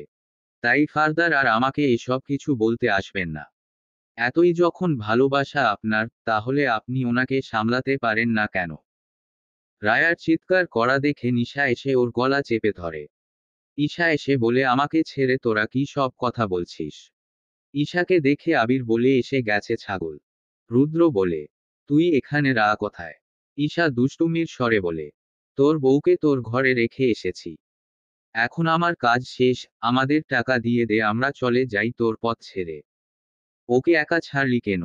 বলে রুদ্র সামনে এগোতে যাবে। সাব্বির বলে ওঠে, এই তুই টাকা না দিয়ে যাবি না? রুদ্র গম্ভীর গলায় বলে, কাল পেয়ে যাবি। রুদ্রের কথায় আর কেউ থামায় না ওকে। ওরাও ঘরের দিকে হাঁটা ধরে। ওরা সামনে এগোতেই দেখতে পায় সদর দরজা থেকে শিফা দৌড়ে আসছে। শিফাকে এভাবে আসতে দেখে সবাই অবাক হয়। রুদ্র দ্রুত এগিয়ে যায় শিফার কাছে। কি হয়েছে দিদি এভাবে? শিফা হাঁপাতে হাঁপাতে বলে। নিশা নিশা তোর ঘরে ঢুকে দরজা বন্ধ করে দিয়েছে। আমি অনেকবার ধাক্কিয়েছি, দরজা খুলছে না। ভিতরে রাও যদি কিছু করে। শিফার কথা শেষ হওয়ার আগে রুদ্র ঝড়ের বেগে দৌড় দেয় তার রুমের উদ্দেশ্যে। রায়ার দম বন্ধ হয়ে আসছে কিন্তু নিশার ছাড়ার নাম গন্ধ নেই। রা এবার নিজের সর্বোচ্চ শক্তি দিয়ে নিশাকে ধাক্কা মেরে সরিয়ে দেয় তার কাছ থেকে। ছাড়া পেয়ে নিচে বসে কাঁচতে থাকে রা, দম আটকে আসছে তার। কিন্তু নিশা আবারও ওর চুলের মুঠি ধরে টেনে তুলে ওর দুই গালে পর পর 4টা থাপ্পড় মারে। চিৎকার করে বলে, তোকে আমি জানে মেরে ফেলবো। তবু আমার জায়গা তোকে দিব না। রুদ্র আমার না তো, ওকে আমি তোরও হতে দিব না। বলে জিন্সের পকেট থেকে নাইফ বের করে। ছুরি দিয়ে ওর পেটে আঘাত করতে গেলে রা দুহাত দিয়ে ছুরি চেপে ধরে। নিশা যত টানছে, রায়ার হাতে ছুরি তত বিঁধছে, দুহাত রক্তে মাখামাখি। রক্তে ফ্লোর ভিজে যাচ্ছে। এর মাঝে বাইরে থেকে দরজা ধাক্কানোর আওয়াজ শোনা যায়। বাইরে থেকে রুদ্র চিৎকার করে বলছে, দরজা খোল, দরজা খোল নিশা। আইসয়ার আমার বউ এর কিছু হলে তোকে আমি জ্যান্ত কবর দিব। দরজা খোল বলছি। বাইরে থেকে দরজা ধাক্কানোর আওয়াজ শুনে নিশা ভয় পেয়ে যায়। রুদ্রের গলার আওয়াজ শুনে তার হাত ঢিলে হয়ে যায়। সেই সুযোগে রা উঠে দরজার কাছে যেতে নেয়, তা দেখে নিশা সামনে রাখা একটা ভারী কাচের শোপিস হাতে নিয়ে রায়ার দিকে ছুঁড়ে মারে। শোপিসটা গিয়ে রায়ার মাথার সাইডে লাগে, গোলগলিয়ে রক্ত বের হওয়া শুরু হয়। রা ধপ করে পড়ে যায় ফ্লোরে। দরজার কাছাকাছি এসে গিয়েছিল সে, কিন্তু এখন একটু সামনে গিয়ে দরজা খোলার মতো শক্তি আর তার মাঝে নেই। চোখ দুটো বুজে আসছে। রুদ্রের রুমের দরজা 20 জন মিলেও ভাঙতে পারবে না। আহসান গেছে রুদ্রের ওয়ালেট থেকে রুমের চাবি আনতে। রুদ্র অনবরত বাইরে থেকে দরজায় লাথি ধাক্কা দিচ্ছে আর চিৎকার করছে। নিশার মাথায় খুন চেপেছে, তার এখন মাথায় এটা আসছে না যে রুদ্র তাকে ছেড়ে দিবে না। সে শুধু রায়াকে শেষ করতে চাচ্ছে। নিশা রায়ার সামনে এসে ছুরি দিয়ে আবার আঘাত করতে যাবে। এমন সময় দরজা খুলে ফেলে রুদ্র। রুদ্রকে দেখে হাত কেঁপে ওঠে নিশার। রুদ্র ঝড়ের গতিতে এসে রায়ার কাছ থেকে নিশাকে সরিয়ে নিয়ে ওর চুলের গুছি মোট করে ধরে দেয়ালের সাথে সজোরে ধাক্কা মারে। দেয়ালে ধাক্কা খেয়ে নিশা মেঝেতে লুটিয়ে পড়ে। দেয়ালে রক্ত লেগে আছে ওর মাথার, মাথা থেকে ও চুইয়ে চুইয়ে রক্ত পড়ছে। নিশার দিকে তার ধ্যান নেই। সে ফ্লোরে বসে রায়ার নিস্তেজ শরীরটা আগলে নেয়। রায়ার চোখ তখন নিভু নিভু। রায়াকে বুকের মাঝে চেপে ধরে বলে, জান, জান, কিছু হবে না তোর। আমি আছি না। আমার শরীরে প্রাণ থাকতে তোর কিছু হতে দিব না আমি। তুই চোখ খোলা রাখো, চোখ বন্ধ করিস না। বলতে বলতে রুদ্র রায়াকে পাজা কোলে তুলে নিয়ে হাঁটা ধরে। আহসানকে চিৎকার করে বলে গাড়ি বার করতে। হাসপাতালের করিডোরে বসে আছে রুদ্র। রা ভিতরে তার চিকিৎসা চলছে। রুদ্র শান্তি পাচ্ছে না, একবার পায়চারি করছে তো একবার বসে আছে। হাসপাতালে তার অনেকবার আশা পড়েছে কিন্তু এতটা অধৈর্য সে কখনো হয়নি। সব সময় নিজেকে একটা শক্ত খোলসের মাঝে আবৃত করে রাখে। আজকে বোঝা যাচ্ছে রা তার ঠিক কতটা জুড়ে আছে। সবাই মিলেও রুদ্রকে শান্ত করতে পারছে না। ডাক্তার বেরোতেই রুদ্র দ্রুত এগিয়ে যায়। আমার ওয়াইফ, সে ঠিক আছে তো ডাক্তার? জি পেশেন্ট ঠিক আছেন। মাথার আঘাতটা একটু গভীর, আমরা ড্রেসিং করে ব্যান্ডেজ করে দিয়েছি। হাতেও জখম অনেক। রক্ত দেওয়া হয়েছে। 12 ঘন্টার আগে জ্ঞান ফিরবে না। ঘুমের ইনজেকশন দিয়ে ঘুম পাড়িয়ে দেওয়া হয়েছে তাকে। মাথা থেকে অনেক রক্ত বেরিয়ে গেছে, স্টিচ পড়েছে। 2 দিন অবজারভেশনে থাকলে ভালো। অবশ্য আপনারা চাইলে নিয়ে যেতে পারেন। বলে ডাক্তার চলে যায়। রুদ্র হাফ ছেড়ে বাঁচে। কিন্তু এই নিশাকে সে ছাড়বে না। তার জানটা নিয়ে নেবে সে। হাসপাতালের কেবিনে বসে আছে রুদ্র রায়ার বেডের পাশে। ওষুধের প্রভাবে এখনো ঘুম ভাঙ্গেনি রায়ার। মুখটা রক্তশূন্য হয়ে আছে, মাথায় ব্যান্ডেজের প্রলেপ। দুহাতের কবজি পর্যন্ত ব্যান্ডেজে মোড়ানো, খুবই বিশ্রীভাবে কেটে গেছে হাত ছুরি ধরে টানাহেঁচড়ার কারণে। গালের দাগটা লাল হয়ে আছে। শরীরের আরও বিভিন্ন জায়গায় কাটাছেঁড়ার দাগ। সুন্দর শরীরটায় আজ এত এত ক্ষত। রুদ্র মাথা ঝুঁকিয়ে রায়ার কপালে চুমু খায়। দীর্ঘ চুম্বনের পর মুখটা তুলে, বিয়ের সাজ নেই এখন। অতিরিক্ত রক্তক্ষরণ হওয়ায় ইমার্জেন্সি রক্ত দিতে হয়েছে। রুদ্রের এটা ভেবেই বুক কাঁপছে, সে যদি সময় মতো যেতে না পারত তাহলে কি হতো। এত কিছুর পর সে তাকে খুঁজে পেয়েছে, কিন্তু তাকে সেফটি দিতে পারল না। আমার বাড়িতে, আমার ঘরে আমি থাকা কালিনী আমার বউয়ের উপর আক্রমণ। রুদ্র হাত মুষ্টিবদ্ধ করে ফেলে। তোর এই স্পর্ধার ফল কতটা ভয়াবহ হয় সেটা তুই প্রতিটা সেকেন্ডে সেকেন্ডে টের পাবি। প্রতিটা মুহূর্ত যন্ত্রণায় হাহাকার করবি, and it's promise to you. Rudra উঠে নার্সকে ডাক দেয়। নার্স বাইরে দাঁড়ানো ছিল। রুদ্রের ডাক শুনে দ্রুত ভিতরে ঢুকে। রুদ্র নার্স দুজনকে উদ্দেশ্য করে বলে, ওর সাথে থাকবেন আপনারা। এক সেকেন্ডে এর জন্য ওকে একা রেখে যাবেন না কোথাও। সব সময় চোখে চোখে রাখবেন, জ্ঞান ফেরার সাথে সাথে আমাকে জানাবেন।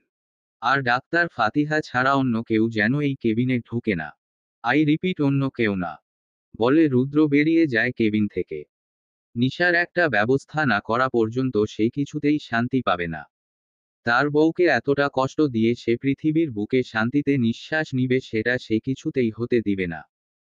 কেবিন থেকে বেরিয়ে রুদ্র তার গার্ডদেরকে বলে, এখানে দাঁড়িয়ে পাহারা দিবে।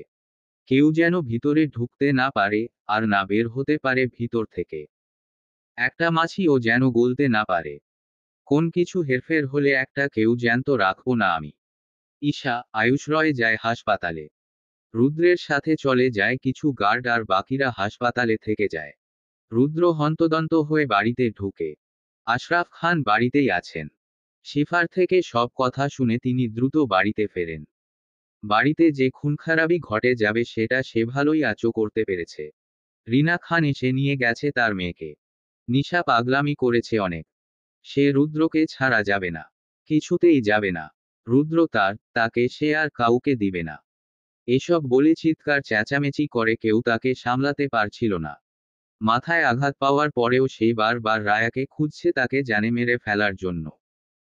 রিনা খান এসে মেয়েকে 2টা থাপ্পড় দিয়ে নিয়ে যায়। সে 5 মিনিটও খান বাড়িতে থাকেনি। সে ভালো করেই জানে রুদ্র যে কোন মুহূর্তে চলে আসবে, আর এসে নিশাকে এই খান বাড়িতেই সমাধি দিবে। একমাত্র মেয়ে তার, হাজার অন্যায় করলেও তিনি তো মা। চেয়েও তো মেয়ের কাছ থেকে মুখ ফেরাতে পারবেন না। রুদ্র এসেই নিশাকে খুঁজে। শিফা এসে রুদ্রকে জিজ্ঞেস করে, রা ঠিক আছে? জ্ঞান ফিরেছে ওর? ডাক্তার কি বলেছে? রুদ্র শিফার কথার জবাব দেয় না। সে নিশাকে খুঁজছে।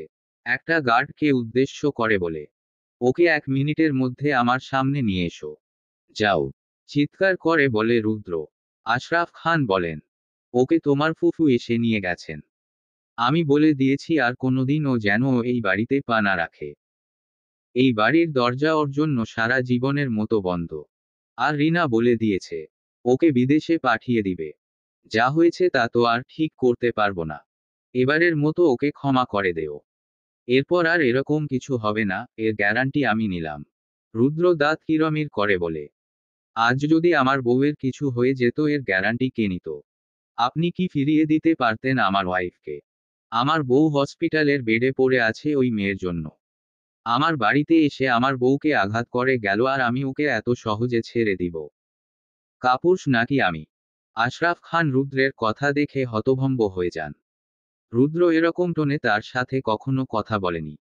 তবুও তিনি কিছু বলেন না, কারণ আজকে সত্যিই অনেক বড় ধরনের একটা অ্যাক্সিডেন্ট ঘটে যেতে পারত। আর রায়ার কিছু হলে রুদ্রকে আর কিছুতেই সামলানো যেত না, পুরো খান পরিবার ধ্বংস হয়ে যেত।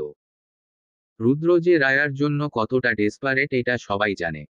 রুদ্রকে আর কিছু বলার আগেই সে বেরিয়ে যায়। আহসানকে ফোন দিয়ে বলে, নিশা কোথায় আছে, ইমিডিয়েট ওর লোকেশন বের করো। বলে ফোন কাটতে না কাটতেই শাহেদের ফোন আসে।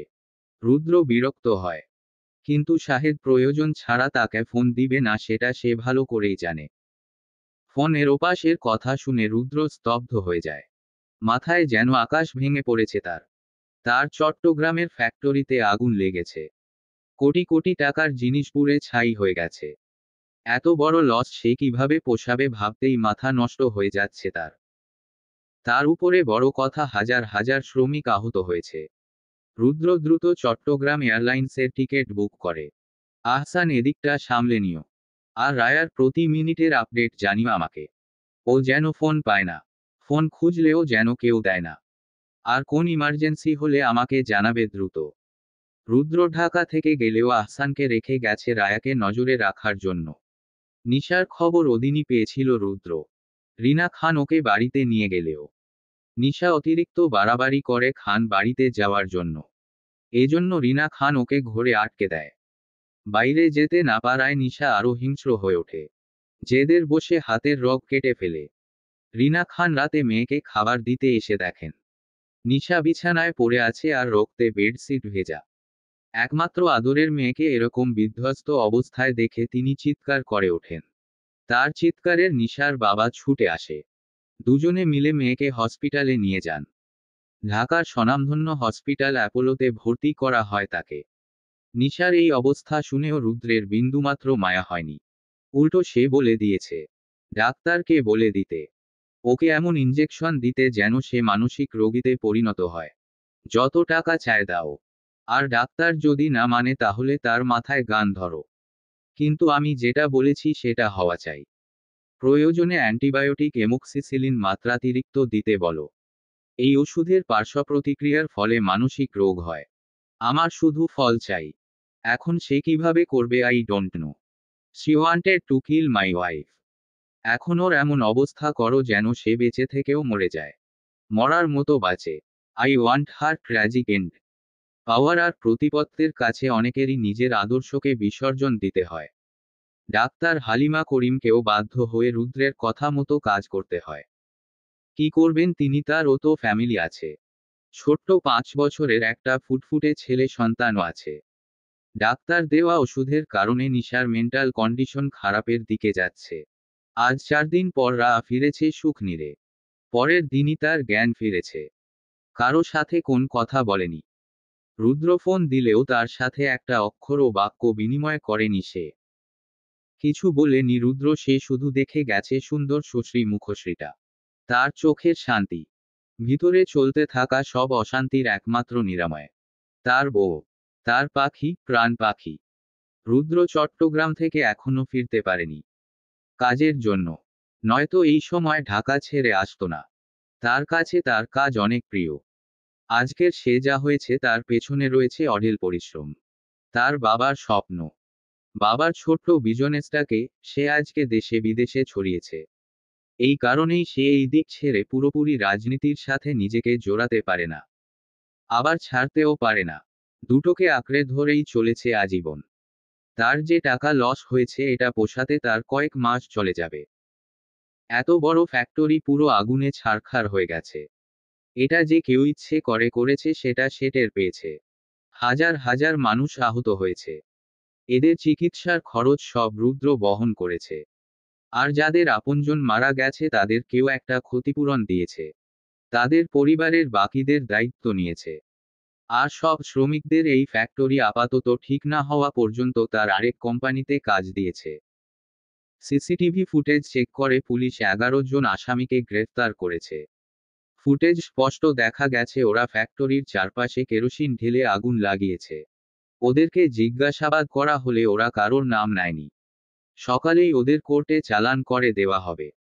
রুদ্র শুধু দাঁত কিরমির করে সহ্য করছে। এগুলো তার হাতে পড়লে সে সব কয়টাকে জ্যান্ত কবর দিত। আর পালের গোদাকেও খুঁজে বের করত। শাহেদ বলে ওঠে, শাহরুখ খানের একজনের লাস্ট কথা হয়েছিল মাহিরের সাথে। রুদ্র বলে, মাহির শেখ আজমল শেখের ছেলে। জি স্যার। ও তো বিদেশ চলে গেল না। জি। সেখান থেকেই লোক লাগিয়ে এটা করিয়েছে। বিদেশ থেকে কলকাঠি নাড়ছে। শালার শিক্ষা হয়নি। এখনো চিনেনি আমায়। আজমল শেখের ঢাকার বাইরে যতগুলো অফিস কোম্পানি আছে সবগুলো উড়িয়ে দাও। তুমি থাকো এখানে।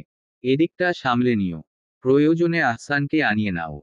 শাহেদ বলে, ওকে স্যার। আমার জন্য ফ্লাইটের টিকিট বুক করো। ঢাকা ফিরবো আমি নেক্সট ফ্লাইটে। রা বাড়িতে আসলেও তার সাথে 3 জন নার্স আসে, তার টেক কেয়ার করার জন্য। ডেইলি ড্রেসিং করে দিতে হয়। বাসায় আসার পরও দুর্বলতার কারণে তার স্যালাইন দিতে হয় 2টা। দুহাতের ব্যান্ডেজ খুলে ফেলেছে।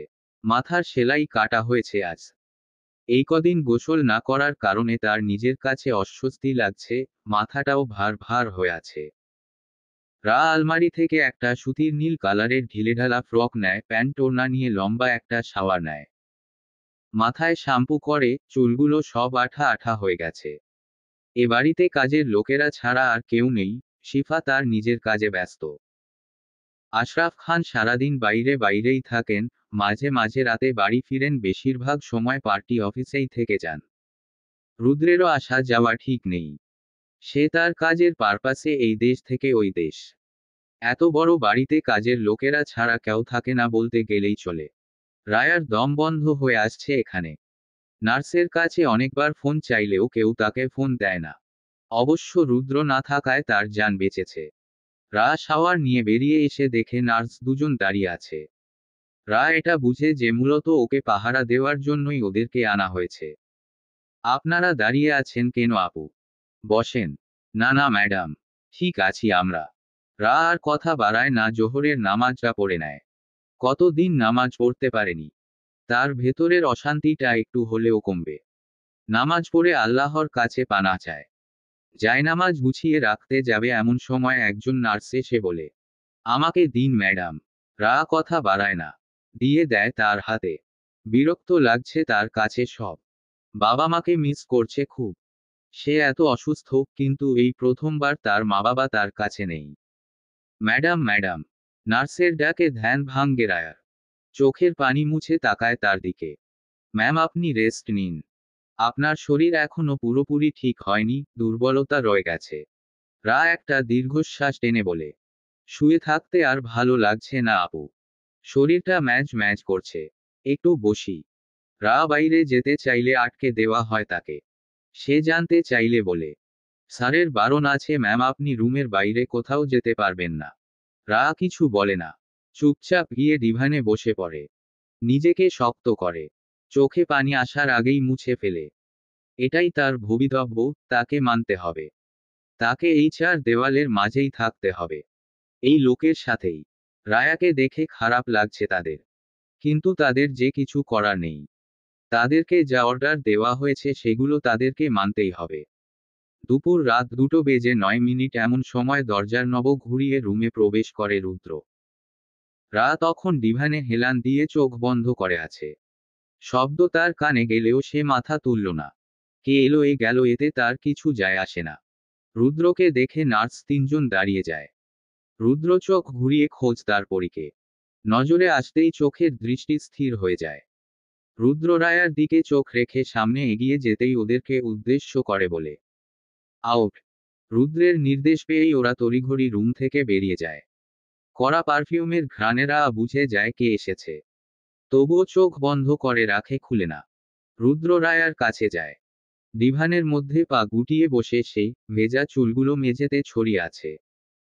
রুদ্র তার ঠান্ডা খড়খড়ে হাত দিয়ে রায়ার গাল স্পর্শ করে। কেঁপে ওঠে রা। রুদ্র মাথা নিচু করে। কপালে ঠোঁট ছোঁয়ায়। তাকায় রা তার দিকে। রুদ্রের ঘোর লাগা দৃষ্টি। ঠিক আছো?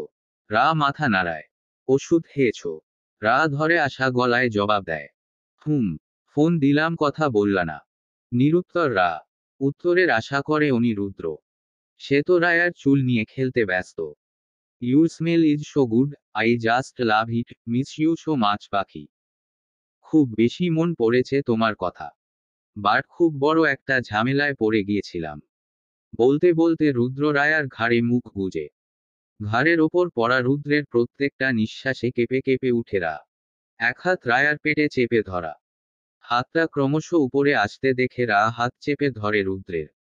রুদ্র ঝড়ের গতিতে রায়াকে সামনে ঘুরায়। রুদ্রের চোখে ঘোর। এসি ছাড়া রুমে এরপরও অস্বাভাবিকভাবে ঘামছে সে। জোরে জোরে নিঃশ্বাস টানছে। রুদ্র রায়ার চুল সামনে থেকে সরিয়ে গলায় মুখ গুজে দেয়। টুকরো টুকরো চুমু খায় গলার ভাঁজে। রুদ্রের দাঁতের ঘর্ষণে রায়ার মুখ থেকে অস্ফুট স্বরে আহহ শব্দ বেরিয়ে আসে। রা খামছে ধরে রুদ্রের চুল। রুদ্র আরো জোরে কামড়ে ধরে গলার পাতলা চামড়া। রা এবার কোন শব্দ করে না, মুখ বুজে ছয় নেয়। কিছুক্ষণ পর রুদ্র সরে আসে, তাকায় রায়ার বন্ধ দুচোখের পাতায়। অস্থির নিঃশ্বাস তার বারবার ঢোক গিলছে। রুদ্র ওঠে দাঁড়ায়।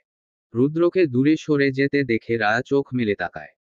রুদ্র দ্রুত পায়ে উঠে গিয়ে রুমের দরজা লক করে। রুদ্রকে দরজা আটকাতে দেখে রায়ার বুক কেঁপে ওঠে। নার্সগুলো রুম থেকে বেরিয়ে হাঁফ ছেড়ে বাঁচে। রুদ্রকে ভীষণ ভয় পায় ওরা। ওই দিন হসপিটালে ডাক্তারের মাথায় রিভলভার তাক করেছিল। ইনজেকশন দিতে গিয়ে তার বউয়ের হাত থেকে রক্ত বেরিয়েছে কেন এই জন্যে। আজ ওদের কাজ শেষ। এটাতেই সন্তুষ্ট ওরা। আর কসমিনকালে এই বাড়ির ধারে কাছেও আসবে না তারা। কখন কোন ভুলের বিনিময়ে জীবন দিতে হয়। বেঁচে থাকলে কাজের অভাব হবে না। এগুলো বলতে বলতেই ওরা নিচে চলে যায়। উপরে শুধু রুদ্রেরই রুম। শিফা আর আশরাফ খান নিচে থাকে। রা এবার কোন শব্দ করে না, মুখ বুজে ছয় নেয়। কিছুক্ষণ পর রুদ্র সরে আসে। তাকায় রায়ার বন্ধ দু চোখের পাতায়। অস্থির নিঃশ্বাস তার বারবার ঢোক গিলছে। কি মনে করে রুদ্র উঠে দাঁড়ায়, রায়াকে ছেড়ে। মুখের ওপর গরম নিঃশ্বাসের অনুপস্থিতি টের পেয়ে রায়া চোখ মেলে তাকায়। রুদ্র দ্রুত পায়ে উঠে গিয়ে রুমের দরজা লক করে। রুদ্রকে দরজা আটকাতে দেখে রায়ার বুক কেঁপে ওঠে। এই লোককে আটকাবে কিভাবে, সে কি হবে এখন, এই ভয় জেকে ধরে তাকে। রুদ্র রুমের দরজা লক করে, জানালাগুলোর পর্দা টেনে দেয়। পরপর সবগুলো লাইট অফ করে দেয়, পুরো রুম অন্ধকারে তলিয়ে যায়। রুদ্র রায়ার দিকে এগিয়ে আসতে নিলেই রা পিছিয়ে যায়। রায়ার পুরো শরীর তীর তীর করে কাঁপছে, দাঁড়িয়ে থাকতে পারছে না সে। রুদ্রের হাবভাব ঠিক লাগছে না তার। তাকে কিছু একটা করে রুদ্রকে আটকাতে হবে। রুদ্রের প্রতিটা পায়ের কদমে রায়ার ভিতরে ছটফট বাড়ছে, হার্টবিট ক্রমশ ফাস্ট হচ্ছিল। বুকের ভেতরে দ্রিমদ্রিম শব্দ হচ্ছে। রুদ্র একেবারে রায়ার কাছাকাছি আসতেই রা এবার অনেকটা সাহস সঞ্চার করে মুখ ফুটে কিছু বলতে যাবে। এর আগেই রুদ্র এক ঝটকায় রায়াকে কোলে তুলে নেয়। আকস্মিক রুদ্রের এমন কাজে ঘাবড়ে যায় রা, মুখে আসা কথা গিলে নেয়। রুদ্রের গলা জড়িয়ে ধরে। রুদ্র ভালোবাসা ঢেলে চুমু খায় তার মায়াবতীর মাথার ভাঁজে। বিছানায় নামিয়ে দেয় রায়াকে। রা একেবারে কিনারায় চলে যায়। রুদ্র রায়ার শীর্ণকায় শরীরটা একটানে নিয়ে আসে নিজের কাছে। চোখের ইশারায় আশ্বস্ত করে সে আছে তার পাশে। ভয় পেতে না। রায়াকে আর একটা সেকেন্ডও সময় না দিয়ে রুদ্র তার উত্তপ্ত ঠোঁট জোড়া চেপে ধরে রায়ার কোমল ওষ্ঠাধরে। রুদ্র তার শরীরের সমস্ত ভার ছেড়ে দেয় রায়ার উপর। নিগুড়ভাবে চেপে ধরে রায়ার অধর যুগল। রা হাঁসফাঁস করে ওঠে। তার পুরো শরীর হিম হয়ে আসছে। রুদ্রের ঠোঁটের জোরালো স্পর্শ রায়াকে দিশেহারা করে তোলে। ঠোঁট দিয়ে সে যেন খেলছে, এক একটা স্পর্শ কামড় রায়াকে কাঁপিয়ে তুলছে ভেতর থেকে। এতটা অধৈর্য হতে সে কখনো দেখিনি রুদ্রকে। রায়ার নিঃশ্বাস বন্ধ হয়ে আসার জোগাড়। তীব্র অস্বস্তিতে দুহাতে ধাক্কা দেয় রুদ্রকে। কিন্তু বলিষ্ঠ শরীরের কাছে রায়ার এই শক্তি কিছুই নয়। রায়া যত দূরে সরানোর চেষ্টা করছে রুদ্র তাকে তত কাছে টেনে আনছে। রায়ার শরীরের বেগতিক কম্পন রুদ্র টের পাচ্ছে। রুদ্র এবার ছেড়ে দেয় রায়ার ঠোঁট। জোরে জোরে শ্বাস টানছে সে। রা বুকে হাত দিয়ে হাঁফাচ্ছে। জ্ঞান হারানোর উপক্রম তার। রা সরে যেতে নিলে রুদ্র হাত ধরে আটকে দেয়। রুদ্রের চোখে আজ তীব্র নেশা। রুদ্র এক হাতে তার শার্টের বোতাম খুলতে থাকে। অস্থির নিঃশ্বাস তার, পুরুষালী অ্যাডামস আপল অস্বাভাবিকভাবে ওঠানামা করছে। রুদ্র ঢোক গেলে রা এবার ডুকরে কেঁদে ওঠে। সে আর নিতে পারছে না। শরীর অস্বাভাবিকভাবে কাঁপছে তার। ভয় পাচ্ছে সে। এই অনুভূতিগুলো তার কাছে নতুন, খুবই নতুন, সে কিছু বুঝে উঠতে পারছে না। রুদ্র ঝুঁকে শব্দ করে চুমু খায় তার ফোলা ফোলা দুগালে। পুরুষালী হাস্কি স্বরে ফিসফিসিয়ে বলে, ভয় পেও না জান, ব্যথা পাবে না। I love you. I love you from the core of my heart. বলতে বলতেই রুদ্র রায়ার গলা থেকে ওড়নাটা টান দিয়ে সরিয়ে ফেলে। রুদ্র মুখ বুজে রায়াত উন্মুক্ত গলার ভাঁজে। রুদ্র টুকরো টুকরো চুমু খায় গলার ভাঁজে। গলা ভিজে উঠেছে রায়ার। পাতলা চামড়ায় দাঁতের তীব্র দংশনে গোঙায় রা। মুখ থেকে অস্ফুটে আর্তনাদ বেরিয়ে আসে। রুদ্র পিছন থেকে রায়ার ড্রেসের চেইন খুলতে নিলেই রা খামছে ধরে রুদ্রের উন্মুক্ত বুক। নখ দাবিয়ে দেয় রা। রুদ্র ভ্রুক্ষেপহীন, সে তার কাজে অনড়। রুদ্রের বেসামাল হাতের স্পর্শ এ রায়ার জান যায় যায় অবস্থা। রা যখন তীব্র যন্ত্রণায় ফুঁপিয়ে ওঠে, রুদ্র দুহাতে সামলে নেয় তাকে। ঠোঁটের ভাঁজে চুমু খায়। একসময় শেষ হয় নাই চুপচাপ রুদ্রের এই উৎপীড়ন। রুদ্র ক্রমশ বিলীন হতে থাকে রায়ার মাঝে। রায়ার শরীরের প্রত্যেকটি ভাঁজে ভাঁজে নিজের আধিপত্য বিস্তার করতে ব্যস্ত সে। আজ থেকে আর তাদের মধ্যে কোন দূরত্ব রইল না। পরিপূর্ণ হলো সে, তার ভালোবাসা। তার সব ধৈর্যের বাঁধ ভাঙল আজ। রুদ্র আনমনেই বলে ওঠে, তুমি কখনোই আমার জেদ ছিলে না। যদি হতে, তাহলে আমার সাথে ছলনা করার বিনিময়ে জান নিয়ে নিতাম তোমার। তুমি ভালোবাসা ছিলে আমার, সেই প্রথম দিন থেকেই। সেজন্য আমার সাথে বেইমানি করার পরেও বুকে ঠাঁই পেয়েছ। কিন্তু এটাই শেষবার। এরকম কিছু করার সুযোগ তো আর এই জীবনে পাবে না। কিন্তু করার কথা মাথায় আনলেও জান নিয়ে নেব। ভালোবাসি বলে 7 খুন মাফ এটা হবে না। এতদিনের কষ্ট, যন্ত্রণা, একাকিত্বের অবসান ঘটল। তার জীবনের একমাত্র সঙ্গী আজ পুরোপুরি তার হয়ে গেল। তাকে হারিয়ে ফেলার পর কি সে ভেবেছিল এই শান্তি সে আর জীবনে পাবে? কি যন্ত্রণাময় রাত দিন পার করেছে, সেটা শুধুমাত্র সেই জানে। তার সব কষ্টের অবসান ঘটল। একসময় রা নেতিয়ে পড়ে। রুদ্র তার কপালে আদুরে স্পর্শ বুলিয়ে দেয়। চুলগুলো ঠিক করে আঁকড়ে ধরে বুকের মাঝে। এই কয়েকদিনের দৌড়ঝাঁপে বড্ড ক্লান্ত সে। কিন্তু বউকে পেয়ে সব ক্লান্তি তার কিভাবে দূর হয়ে গেল। রায়াকে বুকে নিয়েই ঘুমিয়ে পড়ে সে। রুদ্র বাড়ি ফিরেছে শুনে। শিফা এসেছিল ওর সাথে কথা বলতে। কিন্তু রুমের দরজা বন্ধ দেখে আর সে নক করেনি। বিয়ে করেছে, বউ আছে তার ঘরে, এভাবে হঠাৎ গিয়ে ওদেরকে বিব্রত করার মানে হয় না। এর থেকে ভালো দেখা হলে কথা বলে নিবে। শিফাকে এটাই ভাবাচ্ছে নিশার এই অবস্থার পেছনে কি কোন ভাবে রুদ্রের হাত আছে। না হয় সুস্থ সবল একটা মেয়ে যে নিজের পায়ে হেঁটে এ বাড়ি থেকে বেরিয়ে গিয়েছিল। 2-3 দিনের মাথায় সে কিভাবে মানসিক রোগীতে পরিণত হয়। রিনা খান ফোন দিয়েছিল তাকে সকালে। কান্নাকাটি করে একসার অবস্থা। নিশাকে নাকি মেন্টাল হসপিটালে পাঠিয়ে দেওয়া হয়েছে। তাকে কোনোভাবে বাড়িতে রাখা যাচ্ছে না। হয়তো কাউকে আক্রমণ করছে, না হয় নিজেকে আঘাত করছে। এ নিয়েই রুদ্রের সাথে কথা বলতে আসা। ঘুমের রেশ কেটে যায় রায়ার। কিন্তু নড়ার মতো এক বিন্দু শক্তিও অবশিষ্ট নেই তার শরীরে। এর মাঝে এই লোকটা সাপের মতো পেঁচিয়ে ধরে আছে তাকে। রা সরাতে যায় রুদ্রকে। কিন্তু যখন নিজের অবস্থান বুঝে পুরোই বাকরুদ্ধ সে। রুদ্র পুরো মিশে আছে তার শরীরের মাঝে। হাতরে সে কিছুই পেল না কাছে। পুরো রুম অন্ধকার, কয়টা বাজে বোঝার কুঞ্জ নেই। এভাবে কতক্ষণ শুয়ে থাকবে, তার অস্বস্তি হচ্ছে। রা আবারও উঠতে নেয়। বারবার নড়াচড়া করার কারণে রুদ্রের ঘুমের ব্যাঘাত ঘটে।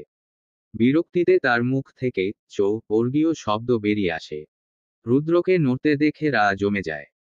রুদ্র রায়ার উন্মুক্ত কোমর চেপে ধরে রায়াকে বুকের মাঝে নিয়ে আসে। তীব্র অস্বস্তিতে রায়ার দম বন্ধ হয়ে আসার জোগাড়। রা স্ট্যাচুর মতো শক্ত হয়ে যায়। রুদ্র রায়াকে একটু উপরে তুলে তার বুকে মুখ গুজতে গুজতে বলে, ডোন্ট মুভ বেবি। ঘুমোতে দাও আমাকে একটু। এত ছটফট করো কেন সব কিছুতে? রা মিন মিন করে বলে, ছাড়ুন প্লিজ। আমি পানি খাবো। গলা শুকিয়ে গেছে আমার। মরে যাব এখন পানি না খেলে। রায়ার কথা শুনে ছেড়ে দেয় রুদ্র। ওপাশ ফিরে শুয়ে থাকে। রা নিজেকে গুছিয়ে ওয়াশরুমে চলে যায়। শাওয়ার ছেড়ে শাওয়ারের নিচে বসে পড়ে রা। জীবনের সমীকরণটা কিভাবে হুট করে বদলে গেল। এই একজনই মানুষ যাকে আমি চেয়েছি। আমার প্রথম ভালো লাগা। ভালোবাসা হয়তো না, সেটা বুঝে ওঠার সময় কখনো আপনি আমাকে দেননি। সব সময় সবকিছুতে জোর করা, নিজের চাওয়া পাওয়া যে এগুলোকেই প্রাধান্য দিয়ে এসেছেন। কখনো আমার দিকটা একটুও ভেবে দেখেননি। কখনো আমার মন বোঝার চেষ্টা অবধি করেননি। এরপরও আমি সবকিছু ভুলে আপনার সাথে নিজেকে বাঁধতে চেয়েছি। কিন্তু আপনি আমার জীবনের প্রথম পুরুষ হলেও আমি আপনার জীবনের প্রথম নারী না। এটা কিভাবে মানব আমি? আপনার হাতে লেপ্টে আছে হাজারো মানুষের রক্ত। খুন করতে যার হাত কাঁপে না। কত মায়ের বুক খালি করেছেন আপনি। এসব কিছুর পর কিভাবে মানব আমি আপনাকে? কিভাবে মানব? কিভাবে ভালোবাসবো আপনাকে? ভাবতেই রায়ার চোখের কার্নিশ বেয়ে জল গড়িয়ে পড়ে। কিন্তু এত কিছুর পরও কেন আপনার জন্য আমার মনটা ছটফট করে? আপনার থেকে দূরে থাকলেও কেন আপনার কথা মনে হয় বারবার? চেয়েও কেন ঘৃণা আসে না আপনার জন্য? আমি তো চাই আপনাকে ঘৃণা করতে। কেন আপনার স্পর্শে শিহরিত হই আমি বারবার? কেনু, কেনু, কেনু? অষ্টাদশীর আবেগী মনের এই উথাল পাথাল ভাবনার জবাব কে দিবে? কে শান্ত করবে এই রমণীর অশান্ত চিত্ত? যে নিজেই দোষ দিচ্ছে, নিজেই নিজের মতো ভেবে নিচ্ছে। কখনো মুখ ফুটে প্রশ্নে করেনি তাকে। করলে হয়তো আজ এই দুর্দশা হতো তার। সবকিছু হয়তো সুন্দর স্বাভাবিক সাবলীল হতো। আবারও সে বিড়বিড় করতে শুরু করে। আপনার প্রেমিকা আপনার জন্য আমাকে মারতে চেয়েছে। ওনার তো দোষ নেই। উনি তো ভালোবাসেন আপনাকে। ভালোবাসেন বলেই তো আপনাকে হারানো ভয়ে এমনটা করেছেন। ভালোবাসার মানুষকে পাওয়ার জন্য মানুষ তো এর থেকেও নিচে নামে। কিন্তু আপনি ওনাকে যেভাবে ছুঁড়ে ফেলে দিয়েছেন, এভাবেই ঠিক একদিন আমাকেও ছুঁড়ে ফেলে দিবেন। আমি ভালোবাসা না, আপনার শুধু মোহ, যা একদিন ঠিকই কেটে যাবে। কেন ভালোবাসলেন না আমাকে? আমাদেরও তো একটা সুন্দর স্বাভাবিক জীবন হতে পারত। ছোট্ট একটা সংসার হতো। ডুকরে কেঁদে ওঠে রা। তার আবেগী মন, আবেগের বয়স রুদ্রের ভালোবাসাটা বুঝে উঠতে পারল না। রুদ্রের ঘুম হালকা হয়ে আসে। বিছানা হাতড়ে রাকে খোঁজে। না পেয়ে তোরাক করে ওঠে বসে। এক হাতে মাথা চেপে ধরে, কাঁচা ঘুম, তার চোখ জ্বলছে। পানি খাবে বলেছিল, কোথায় গেছে? লাইট জ্বালায় রুমের। ঘড়িতে রাত সকাল 8টা বেজে 49 মিনিট। কই সে এসেছে দুপুরে। ফোন হাতে নিয়ে দেখে অজস্র কল। রুদ্র চেক করে না, ফোনটা রেখে দেয় একপাশে। ওয়াশরুম থেকে পানির শব্দ পেয়ে স্থির হয় সে। এই মেয়েকে এক মুহূর্ত না পেলে ভয় হয় তার এখন। আবার না হারিয়ে ফেলে। অবশ্য এবার আর এরকম কিছু হবার কোন চান্সই নেই। সব দিক থেকে সতর্ক সে। পুরো বাড়িতে 20টার মতো সিসিটিভি। বাড়ির চারপাশে গার্ডের অভাব নেই। এরপরও ভয়ের রেশ কাটেনি তার। হারানোর যন্ত্রণাটা সে জানে, প্রতিটা সেকেন্ডে সেকেন্ডে ফিল করেছে, এজন্যই এই ভয়টা তাকে কাবু করে ফেলেছে। রুদ্র কোমরে টাওয়াল পেঁচিয়ে উঠে দাঁড়ায়। দরজায় নক করে। দরজায় করাঘাতের শব্দে ধ্যান ভাঙে রায়ার। দ্রুত জামা চেঞ্জ করে বেরিয়ে আসে। রায়াকে বেরোতে দেখে রুদ্র বলে, এত সময় লাগাও কেন? ঠান্ডা লাগবে তো। কখন গেছো শাওয়ারে? রায়া কিছু বলে না। রুদ্র হেয়ার ড্রায়ার রায়ার হাতে দিয়ে বলে, চুল শুকাও। রায়া হাতে নেয়। রুদ্র আর কিছু না বলে রুমে ঢুকে যায়। রায়াকে বেরোতে দেখে রুদ্র বলে, এত সময় লাগাও কেন? ঠান্ডা লাগবে তো। কখন গিয়েছো শাওয়ারে? রায়া কিছু বলে না। রুদ্র ড্রয়ার থেকে হেয়ার ড্রায়ার বের করে রায়ার হাতে দিয়ে বলে, চুল শুকাও। রায়া হাতে নেয়। রুদ্র আর কিছু না বলে ওয়াশরুমে ঢুকে যায়। রুদ্র চলে যেতেই রায়া লম্বা একটা শ্বাস টানে। লজ্জায় তার দম বন্ধ হয়ে আসছিল। এটা লজ্জা না অস্বস্তি সে জানে না। শুধু এটা জানে এই লোকের দিকে সে তাকাতে পারছে না, এই লোকটাকে দেখলেই তার একটু আগের দৃশ্যপট চোখের সামনে ভেসে ওঠে। রা ভেবে পায় না এই লোকের মতো শক্ত, গম্ভীর ব্যক্তিত্ববান পুরুষ বেডে ঠিক কতটা অধৈর্য আর কতটা ডেসপারেট ছিল। লোকটার বেসামাল আচরণ ভাবতেই রায়ার কান গরম হয়ে ওঠে। এই লোকের যে কত রূপ আছে সেটা সেই জানে। তলপেটের চিন চিন ব্যথায় রা দাঁড়িয়ে থাকতে পারছে না। তবুও কোন রকমে বেডশিটটা চেঞ্জ করে। লম্বা একটা শাওয়ার নিয়ে বের হয়ে রুদ্র। পরনে তার ব্ল্যাক কালার একটা ট্রাউজার, উদম শরীর, এক হাতে টাওয়াল দিয়ে চুল মুছছে। রায়াকে বালিশের কাভার ঢুকাতে দেখে রুদ্র ঝাঁঝালো গলায় বলে, তোমাকে এগুলো করতে কে বলেছে? কাজ করার জন্য এ বাড়িতে মানুষের অভাব নেই। তোমাকে ওস্তাদি করতে হবে না। তোমাকে আমি যেটা বলবো সেটা করবে। এর বাইরে কোন কিছু করতে যেন না দেখি। কোন কাজে হাত দিবে না। রুদ্রের কথায় চোখ মুখ কুঁচকে ফেলে রা। ইচ্ছে করছে ঘুরিয়ে জবাব দিতে। ননির পুতুল নাকি আমি যে সারাদিন শুয়ে বসে থাকব। কিন্তু সে জানে এটা যদি বলে তাহলে তাকে আরো 10টা কথা শুনতে হবে। এই ঘাড়তারা লোক কিছু বোঝার মানুষ না। রায়াকে চুপ থাকতে দেখে এবার রুদ্র চেতে ওঠে। সে কখন থেকে লক্ষ্য করছে এই মেয়ের হাবভাব। কি হলো, কিছু বলেছি আমি? রুদ্রের কণ্ঠস্বরের পরিবর্তন দেখে রা এবার তাকায় রুদ্রের দিকে। কয়েক পল তাকিয়েই চোখ অন্যদিকে ফিরিয়ে নেয় রা। উদম শরীর, সিক্স প্যাক বডি। বলিষ্ঠ শরীরের প্রত্যেকটা খাজ মারাত্মক আকর্ষণীয়। ঢোক গিলে রা। নিজেকেই গালি দেয় এই বেহায়াপনার জন্য। এর মাঝে গলায় বুকে রায়ার নখের চিহ্ন ফুটে উঠেছে, যা দেখেই লজ্জায় রাঙা হয়ে যায় সে, গাল দুটো লাল হয়ে আসে। অন্ধকারে তখন কিছু খেয়াল না করলেও এখন সবকিছু চোখের সামনে স্পষ্ট। রায়ার অস্বস্তি বুঝতে পারে রুদ্র। চোখ মুখ শুকিয়ে গেছে দেখে ফোন নিয়ে বলে, নিচ থেকে খাবার দিয়ে যেতে। সকালে খেয়েছে কিনা কে জানে, দুপুর থেকে তো পানিও খায়নি। মেডিসিনও নেওয়া হয়নি। রা বিছানার এক কোণে গুটিসুটি মেরে বসে আছে। রুদ্র তার মিনি ফ্রিজ থেকে দুধের প্যাকেট বের করে, কেটলির মাঝে গরম করে এক গ্লাস রায়াকে দেয়। রায়াকে উঠতে না দেখে সেই ঝুঁকে রায়ার পিঠে হাত দিয়ে উঠায়। হাতে দিয়ে বলে, দ্রুত খাও, ওষুধ নিতে হবে। খেয়ে নেয় রা। শরীর চলছে না তার। রুদ্র মেডিসিনের বক্স থেকে একটা পেইনকিলার নিয়ে রায়ার পাশে বসে, হাতে ওষুধ দিয়ে খাইয়ে নিতে বলে। রায়াকে ওষুধের দিকে তাকাতে দেখে বলে, ব্যথার ওষুধ। রা খেয়ে নেয় ওষুধ। কমে যাবে, ডোন্ট ওয়ারি। প্রথম প্রথম একটু ব্যথা হয়, পরে উইচু হয়ে যাবে। ব্লিডিং থেমেছে। রা হাঁসফাঁস করে ওঠে রুদ্রের প্রশ্নে। রুদ্র আবারও জিজ্ঞেস করে, কি, কথা বলছো না কেন? রা এবার ঠান্ডা গলায় ছোট্ট জবাব দেয়, আর কোন সমস্যা হলে জানিও আমাকে। রা মাথা নাড়ায়। রুদ্র আর ঘাটায় না রায়াকে। মুখের দিকে তাকিয়েই বোঝা যাচ্ছে মেয়েটার শরীরের অবস্থা নাজুক। রহিমা খাবার নিয়ে এলে রুদ্র এক প্লেটে খাবার বাড়ে। ভাত মেখে রায়ার মুখের সামনে ধরলে রা বলে ওঠে, আমি বাবার সাথে কথা বলবো একবার প্লিজ। একটা বার। অনুনয় করে বলে সে। রুদ্র ভাবলেশহীন ভাবে বলে, খেয়ে নাও। রায়ার চোখে কাতরতা। রুদ্র আবারও মুখের সামনে খাবার ধরলে খেয়ে নেয় রা। রা এটা ভাবে হয়তো খাওয়া শেষে দিবে কথা বলতে। কষ্ট করে দুই লোকমা খাওয়ার পর রা বলে, আর না, আর খেতে পারবো না। রুদ্র শুনে না রায়ার বারণের পরও আরো 23 লোকমা মুখে পুরে দেয়। এবার রা হাত দিয়ে মুখ চেপে ধরে, মাথা নাড়ায় সে আর খাবে না। রুদ্র আর জোর করে না। পরে দেখা যাবে যা খেয়েছে সেটাই বের করে ফেলবে। রুদ্র প্লেটের খাবার শেষ করে। রহিমা খালা এসে সব গুছিয়ে নিয়ে যায়। 10টা বাজতে চলল।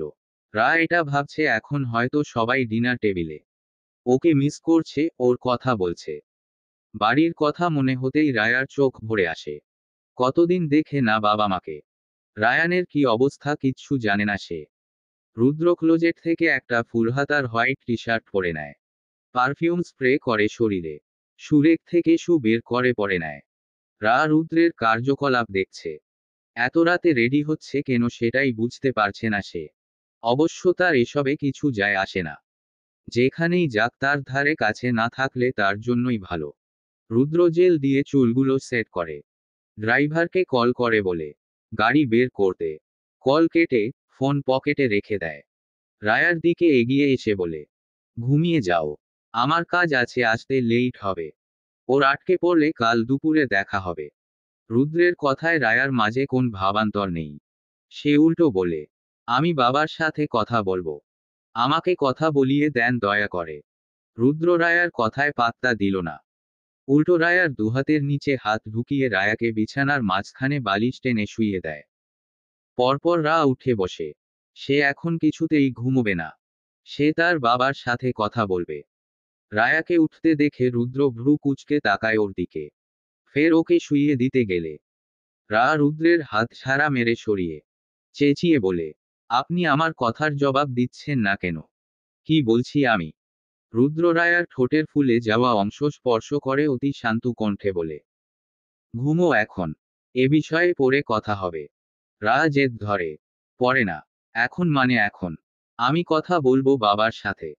বলতে বলতে ফুফিয়ে ওঠে রা। গলা কাঁপছে তার। রেগে যায় রুদ্র।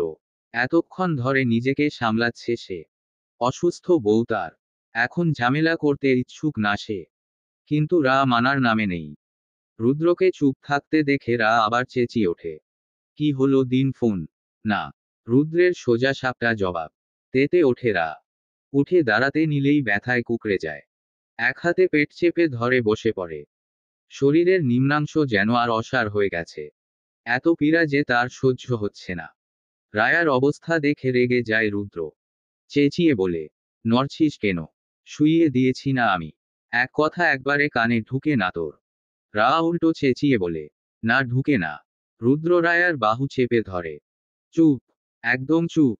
আমার সাথে তোত্তারামি করতে আসবি না। কিছু ভুলিনি আমি। কি করেছিস তুই? শান্ত আছি, শান্ত থাকতে দে আমাকে। আমি অশান্ত হলে আমাকে সামলাতে পারবি না। মনে নেই বিয়ের দিনের কথা? আবার দেখতে চাস এমন কিছু? ভালোভাবে আছি পুষাচ্ছে না। রায়ার চোখ থেকে গড়িয়ে পড়ে অশ্রু বিন্দু। রুদ্র মুছে দেয় চোখের পানি। আমাকে ছাড়া ছিলে 5 মাস 21 দিন। 11 মাস 11 দিন পর আমি নিজেই কথা বলিয়ে দেব ওদের সাথে। দেখাও করাবো ঠিক আছে, বলে রায়ার চুল ঠিক করে দেয়। এখন ঘুমাও। কান্না আটকানোর ফলে রায়ার হিচকি উঠে যায়। রুদ্র বেড সাইড টেবিল থেকে পানির গ্লাস নেয়। রায়ার কাছে আনলে সে মুখ ফিরিয়ে নেয়। রুদ্র মুখ চেপে ধরে রায়ার। তার দিকে ফিরিয়ে দাঁতে দাঁত পিষে বলে, নাটক করবি না। আমার সাথে একদম নাটক করবি না। তুই কি চাচ্ছিস তোর রা মাথা নাড়ায়। না, না প্লিজ। রুদ্র গ্লাস এগোয় রায়ার মুখের পানে। রা বাধ্য মেয়ের মতো খেয়ে নেয়। রুদ্র হাত দিয়ে মুছে দেয় ঠোঁটের ভেজা অংশ। গাঢ় চুমু খায় ঠোঁটের ভাঁজে। শুইয়ে দেয় রায়াকে, দুই সাইডে বালিশ টেনে দেয়। মাথায় আদুরে হাত বুলিয়ে বলে, ঘুমাও, সেরে যাবে ব্যথা। রা বলে না কিছু, চোখ মুছছে শুধু। রুদ্র উঠে দাঁড়ায়। আসছি।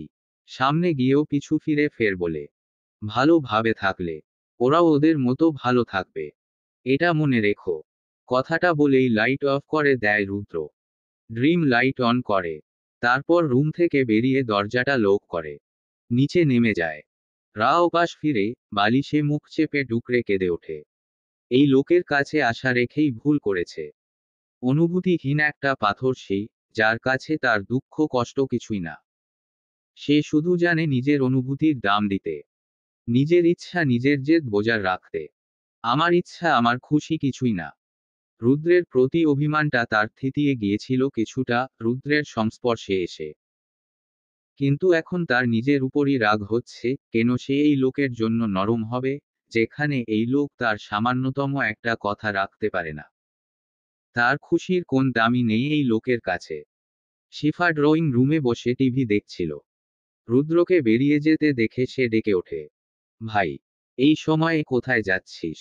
ফিরবি কখন? রুদ্রের দায়সারা উত্তর, জানি না। শিফা খানিকটা হেসে বলে, এখন আগের মতো বাউন্ডুলে হয়ে ঘুরলে হবে? এখন তোর ঘরে বউ আছে, সময় মতো বাসায় ফিরতে হবে। রায়ার কথা ওঠায় রুদ্র বলে, রায়ার জন্য একটা মেইড রাখো। আমি সব সময় বাড়িতে থাকি না, তুমিও তোমার কাজে থাকো। বাড়িতে তো এত সার্ভেন্ট আছে, আর কি দরকার? আর বাড়ির এখন যে সিকিউরিটি, এতে আগের মতো কিছু হবার কোন চান্সই নেই।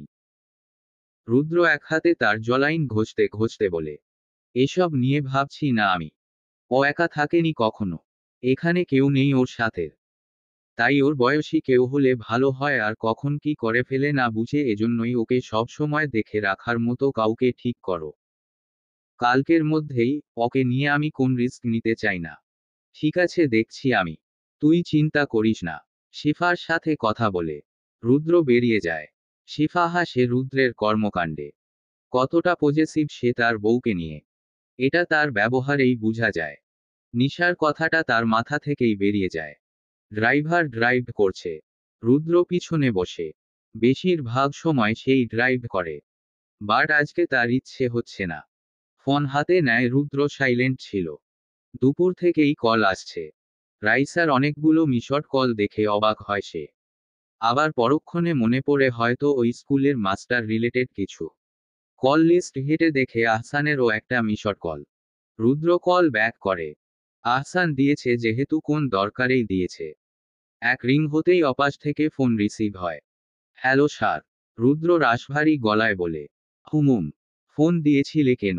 জি স্যার, একটা প্রজেক্টের কাজ ছিল, এজন্য আপনার সাইন প্রয়োজন। আপনাকে প্ল্যান না দেখিয়ে তো কাজ শুরু করা যাবে না। ব্যস্ত ছিলাম আমি। কাল অফিসে দেখে নিব। Okay sir. স্যার স্যার আরেকটা কথা। হুম বলো। শাহেদ ফোন দিয়েছিল আমাকে। আপনাকে ফোনে না পেয়ে। আজমল শেখের কাপড়ের আর জুতোর ফ্যাক্টরি দুইটাই ধ্বংস করে দিয়েছে। পুরো জলে ছারখার অবস্থা। আমাদের থেকেও ওদের ডাবল লস হবে। রুদ্রক্রুর হেসে বলে, গুড জব। আমার সাথে লাগতে এলে এটাই হবে। আজমল শেখের বাড়িতে সমবেদনা স্বরূপ একটা বুকে পাঠিয়ে দিও। নিচে আমার নাম দিও, বলে ফোন রেখে দেয় রুদ্র। আমার সাথে লাগতে এসেছিস না? এখন যদি তোকে আমি রাস্তার না নামিয়েছি, তাহলে আমার নামও রুদ্র মাহতাব না। শালা গদি হারিয়ে ও শখ মিটেনি।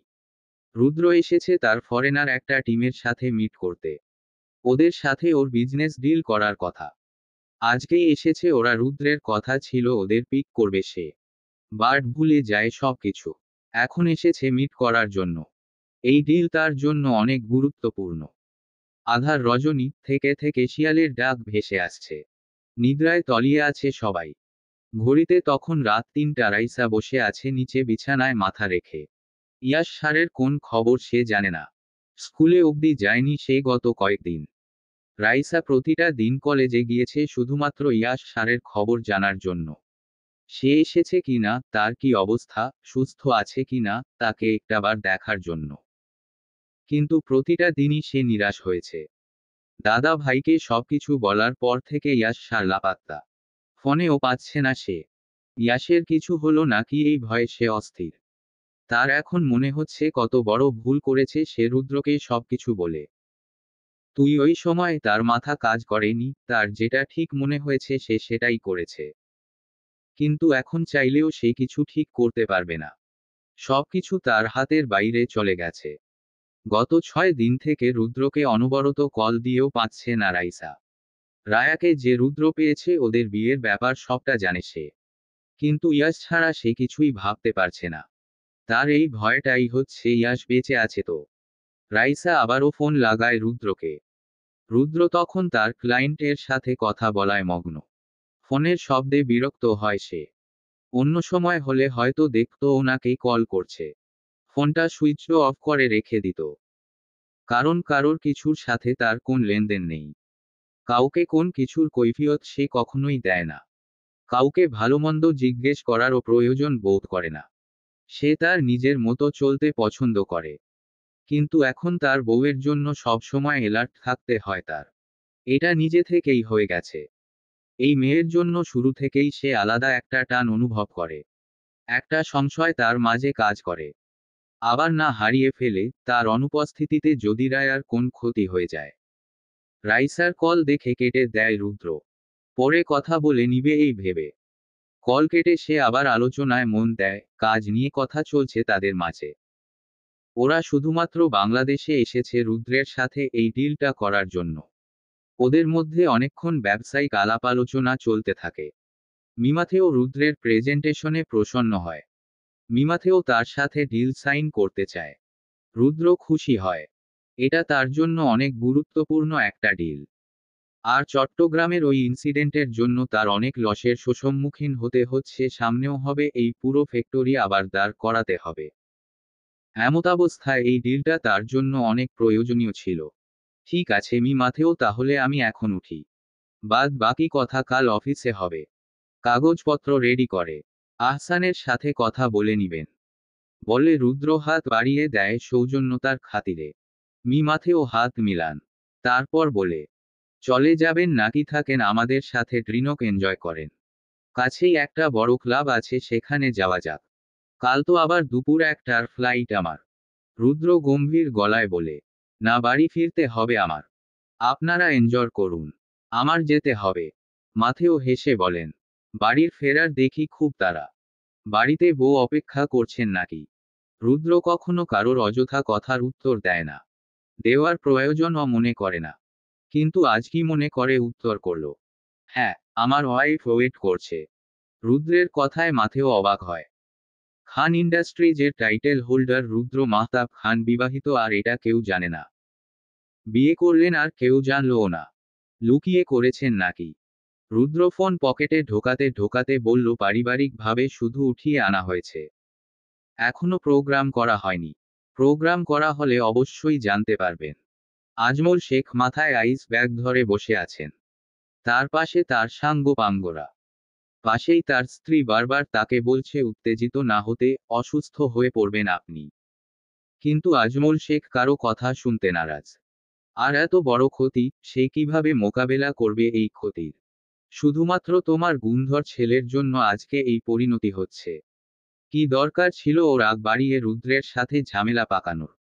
এখন দেখো কি হয়। 2 দিন পর রাস্তায় নামতে হবে সবাইকে। রুদ্র এত সহজে ছেড়ে দেওয়ার মানুষ না। ওর একটা গেলেও আরেকজনের 10টা নিবে বলে আহাজারি করতে থাকে আজমল শেখ। ছেলেকে ফোনে পাচ্ছে না আজমল শেখ। আরও খেপেছে সে। দেখো নিশ্চয়ই কোন নাইট ক্লাবে গিয়ে ফুর্তি করছে। আজমল শেখের কথায় ফুঁসে ওঠে মাহির শেখের এর মা রাবেয়া শেখ। শুধু শুধু আমার ছেলের নামে এইসব বলবে না। সে তো তোমার ভালোর জন্যই এই কাজ করেছে। আজমল শেখ রেগে লাথি মারে টি টেবিলে। আমার ভালো দেখতে কইসি তোর পোলারে। ওর কুকর্মের জন্যই আমারে নির্বাচন থেকে পদত্যাগ করতে হয়েছে। এ নিয়ে ওদের মধ্যে বাকবিতণ্ডা চলতে থাকে। আজমল শেখ তো তখনও জানতো না কাল সকালে ওর জন্য কি অপেক্ষা করছে। রুদ্র বের হয়ে রাইসাকে কল ব্যাক করে। রাত তখন অনেক। রুদ্র ভেবেছিল কাল কল দিবে, কিন্তু কাল যদি আবার মাথা থেকে বেরিয়ে যায় তাই কল করল। রাইসা তখনও ফ্লোরে হাঁটু ভাঁজ করে বসা। নাওয়া খাওয়া সব বন্ধ হয়ে গেছে তার। বাবা মা তাকে নিয়ে দুশ্চিন্তা করছে সেটা ওদের ব্যবহারেই বুঝছে। কিন্তু সে কি করবে, কিছু করেই যে নিজেকে শান্ত করতে পারছে না। দিন দিন সে পাগল হয়ে যাচ্ছে। ইয়াশকে হারানোর ভয়টা তাকে ভেতর থেকে নিঃশেষ করে দিচ্ছে। রাইসার ভাবনার মাঝেই তার ফোন বেজে ওঠে। নিস্তব্ধ রাত, হঠাৎ করে ফোনের শব্দ হয়। কেঁপে ওঠে রাইসা। পরপর ফোন হাতে নেয়, রুদ্রের কল দেখে দ্রুত রিসিভ করে। কিরে, ঘুমাসনি এখনো? কয়টা বাজে রাত? রাইসা ভাঙা নিরেট গলায় বলে। ইয়াশ স্যার, কই দাদা ভাই? তুমি বলেছিলে ওনার কোন ক্ষতি করবে না। ওয়াদা করেছিলে আমার কাছে। রুদ্র কিছু বলে না রাইসার কথার প্রেক্ষিতে। রাইসা অনবরত বলতে আছে, আমি তোমার কাছে রায়াকে ফিরিয়ে দিলাম, আর তুমি ইয়াশকে আমার থেকে কেড়ে নিলে। এমন কেন করলে আমার সাথে? রাইসা কান্নার জন্য কথা বলতে পারছে না। কিন্তু তার এই বুকফাটা আর্তনাদ রুদ্রের মন গলাতে পারল না। রুদ্র কিছুই বলছে না। সে কি বেঁচে আছে, নাকি মেরে ফেলেছ? গলার স্বর আটকে আসছিল রাইসার, তবুও সে প্রশ্নটা করল। রুদ্র এতক্ষণ শান্ত স্থবিরভাবে রাইসার অভিযোগগুলো শুনছিল। শাহেদের কাছে জিজ্ঞেস করে নিজ কোন হসপিটালে ভর্তি আছে। রুদ্রের কথায় রাইসা চোখ বন্ধ করে নেয়। চোখের কার্নিশ বেয়ে জল গড়িয়ে পড়ে তার মুহূর্তেই। না, মরে যায়নি, বেঁচে আছে সে। বেঁচে আছে এখনো। রাইসা চোখের পানি মুছে রুদ্রকে বলে, কেন করলে এমন? আমি বলেছিলাম দাদাভাই ওর কোন ক্ষতি করবে না। তুমি আমাকে কথা দিয়েছিলে। তোকে কথা দিয়েছিলাম বলেই এখনো ও পৃথিবীর বুকে শ্বাস নিচ্ছে। না হয় রায়াকে আমার কাছ থেকে দূরে সরানোর চক্রান্তের জন্য ওর জান নিয়ে নিতাম আমি। শুধুমাত্র তোর জন্য বেঁচে আছে ও। রাইসা কেঁদেই যাচ্ছে। তার কান্না যেন বাঁধ মানছে না আজ। রুদ্র গম্ভীর গলায় বলে, তুই ওর জন্য শুধুই কষ্ট পাচ্ছিস। এই কষ্টের দামও দিবে না। ভুল জায়গায় আশা রাখছিস। নিজের জীবনটা এভাবে নষ্ট করিস না। ইয়াসের তোর জন্য অনুভূতি তো রাখো, সামান্যতম রেসপেক্টও নেই। ও সবকিছুতে তোকেই দোষারোপ করছিল। ওর সাথে কখনো তুই সুখী হতে পারবি না। আবেগে জীবন চলে না, বাস্তবতা মানতে শেখ। রাইসা তেতে ওঠে বলে, ঠিক এমনটাই তো রায়ার ক্ষেত্রেও প্রযোজ্য। তাই না দাদা ভাই? রা তো পছন্দ করে না তোমাকে। তুমি ওকে। আমি ইয়াশ না, আমি রুদ্র। আমি আমার জিনিস ছিনিয়ে নিতে পারি। রা ভালো থাকবে আমার কাছে। আমার মতো ভালো ওকে পৃথিবীর আর কেউ রাখতে পারবে না। কেউ ওকে আমার থেকে নিতেও পারবে না। উল্টো যে চাইবে তার বংশ নির্বংশ করে ফেলবো আমি। আমার থেকে দূরে সরে গিয়েও সরতে পারেনি সে। ঠিকই আমার কাছে ধরা দিতে হয়েছে। যেটা আমি পারি সেটা তুইও পারবি না, ইয়াশও পারবে না। রা আমার সাথে থাকতে বাধ্য। আমি করব তাকে। সে চেয়েও আর যেতে পারবে না কখনো আমার কাছ থেকে। তুই পারবি এটা করতে। রুদ্রের কথাগুলো রাইসার মাঝে অনেক প্রভাব ফেলে। রুদ্র যেটা বোঝাতে চেয়েছিল সেটা তো সে বুঝলই না। বরং তার মাথায় উল্টোটা ঢুকলো। ঠিকই তো, দাদাভাই যেটা করতে পারে সেটা কি আমি পারবো? কেন পারবো না? দাদাভাই যখন রায়াকে ভালোবেসে নিজের করতে পেরেছে তাহলে আমি কেন পারবো না? আমার ভালবাসায় তো কোন খাদ নেই। আমি পারবো। আমাকে পারতেই হবে। ইয়াশ স্যার আমার হবে। এর জন্য আমাকে যা করতে হয় আমি করব।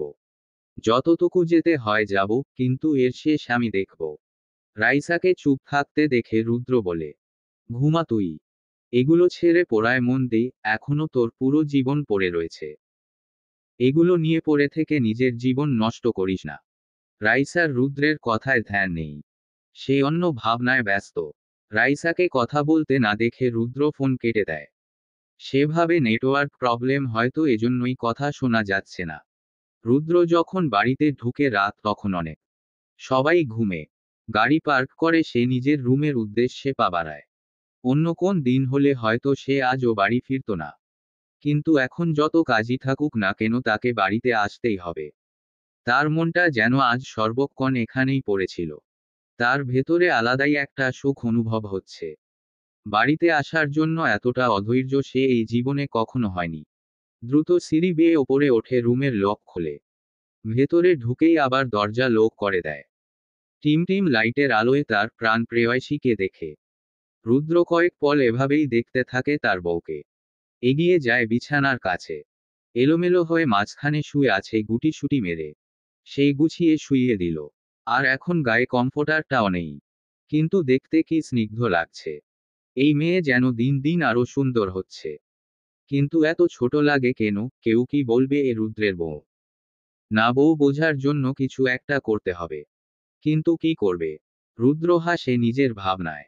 কি ভাবছে সে এসব? অবশ্য কি করবে সে? এই মেয়ে যেন সদ্য প্রস্ফুটিত হওয়া গোলাপ। গোলাপের পাপড়ির মতো লাল লাল গালগুলো দেখতেই চোখ জুড়িয়ে যায়। পৃথিবীর অন্য কিছুর প্রতি হয়তো সে এরকম মুগ্ধ হয়নি। তার মনে হচ্ছে বিয়ের পর পর যেন তার বউয়ের প্রতি ভালোবাসাটাও বেড়ে গেছে। আজকের পরে তো তা ভাবতেই ঠোঁট কামড়ে হাসে সে। তার প্রাপ্তি, তার জীবনের শ্রেষ্ঠ প্রাপ্তি। এই তো, এই সেই নারী, আজ পরিপূর্ণভাবে তার। রুদ্র আরও এগিয়ে যায় রায়ার কাছে। চোখ যায় তার ঠোঁটের মাঝে। ঠোঁটগুলো ফুলে কালচে হয়ে গেছে। ঠোঁটের তিলের জায়গাটা জখম হয়ে ফুলে আছে। উঠে দাঁড়ায় রুদ্র। লম্বা কয়েকটা শ্বাস নেয়। তারপর ডিভানে বসে পায়ের জুতো খুলে টেবিল থেকে পানির গ্লাস নিয়ে পানি খায়। এই মেয়ের কাছে গেলেই সে এলোমেলো হয়ে যায়। আজও সে এরকম কিছু চায়নি। সে তো জানে মেয়েটা ঠিক কতটা অসুস্থ। আমি এজন্য একটুও গিল্টি নই। বউ, তুমি আমার, অধিকার আছে আমার তোমার উপর। আর আমি আমার অধিকার ভালোই বুঝে নিতে পারি। বউ, তুমি আমার, অধিকার আছে আমার তোমার উপর। আর আমি আমার অধিকার ভালোই বুঝে নিতে পারি। দুইটা সিগারেট শেষ করে রুদ্র উঠে দাঁড়ায়। টি শার্ট খুলে ছুঁড়ে মারে ডিভানে, তারপর চলে যায় ওয়াশরুমে ফ্রেশ হওয়ার জন্য। হাত মুখ ধুয়ে এসে লাইট অফ করে শুয়ে পড়ে। বিছানার মধ্যিখানে ওকে বুকে টেনে ওর জায়গায় শুয়ে পড়ে রুদ্র। রায়ার অর্ধেক শরীরটা নিজের উপর টেনে নেয়। রুদ্র রায়ার টি শার্ট গলিয়ে তার উন্মুক্ত উদরে হাত রাখে। শরীরে ঠান্ডা হাতের স্পর্শ পেয়ে নড়ে চড়ে ওঠে রা।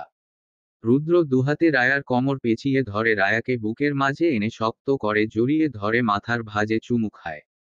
রুদ্র জানে এখন রায়ার ঘুম ভাঙবে না।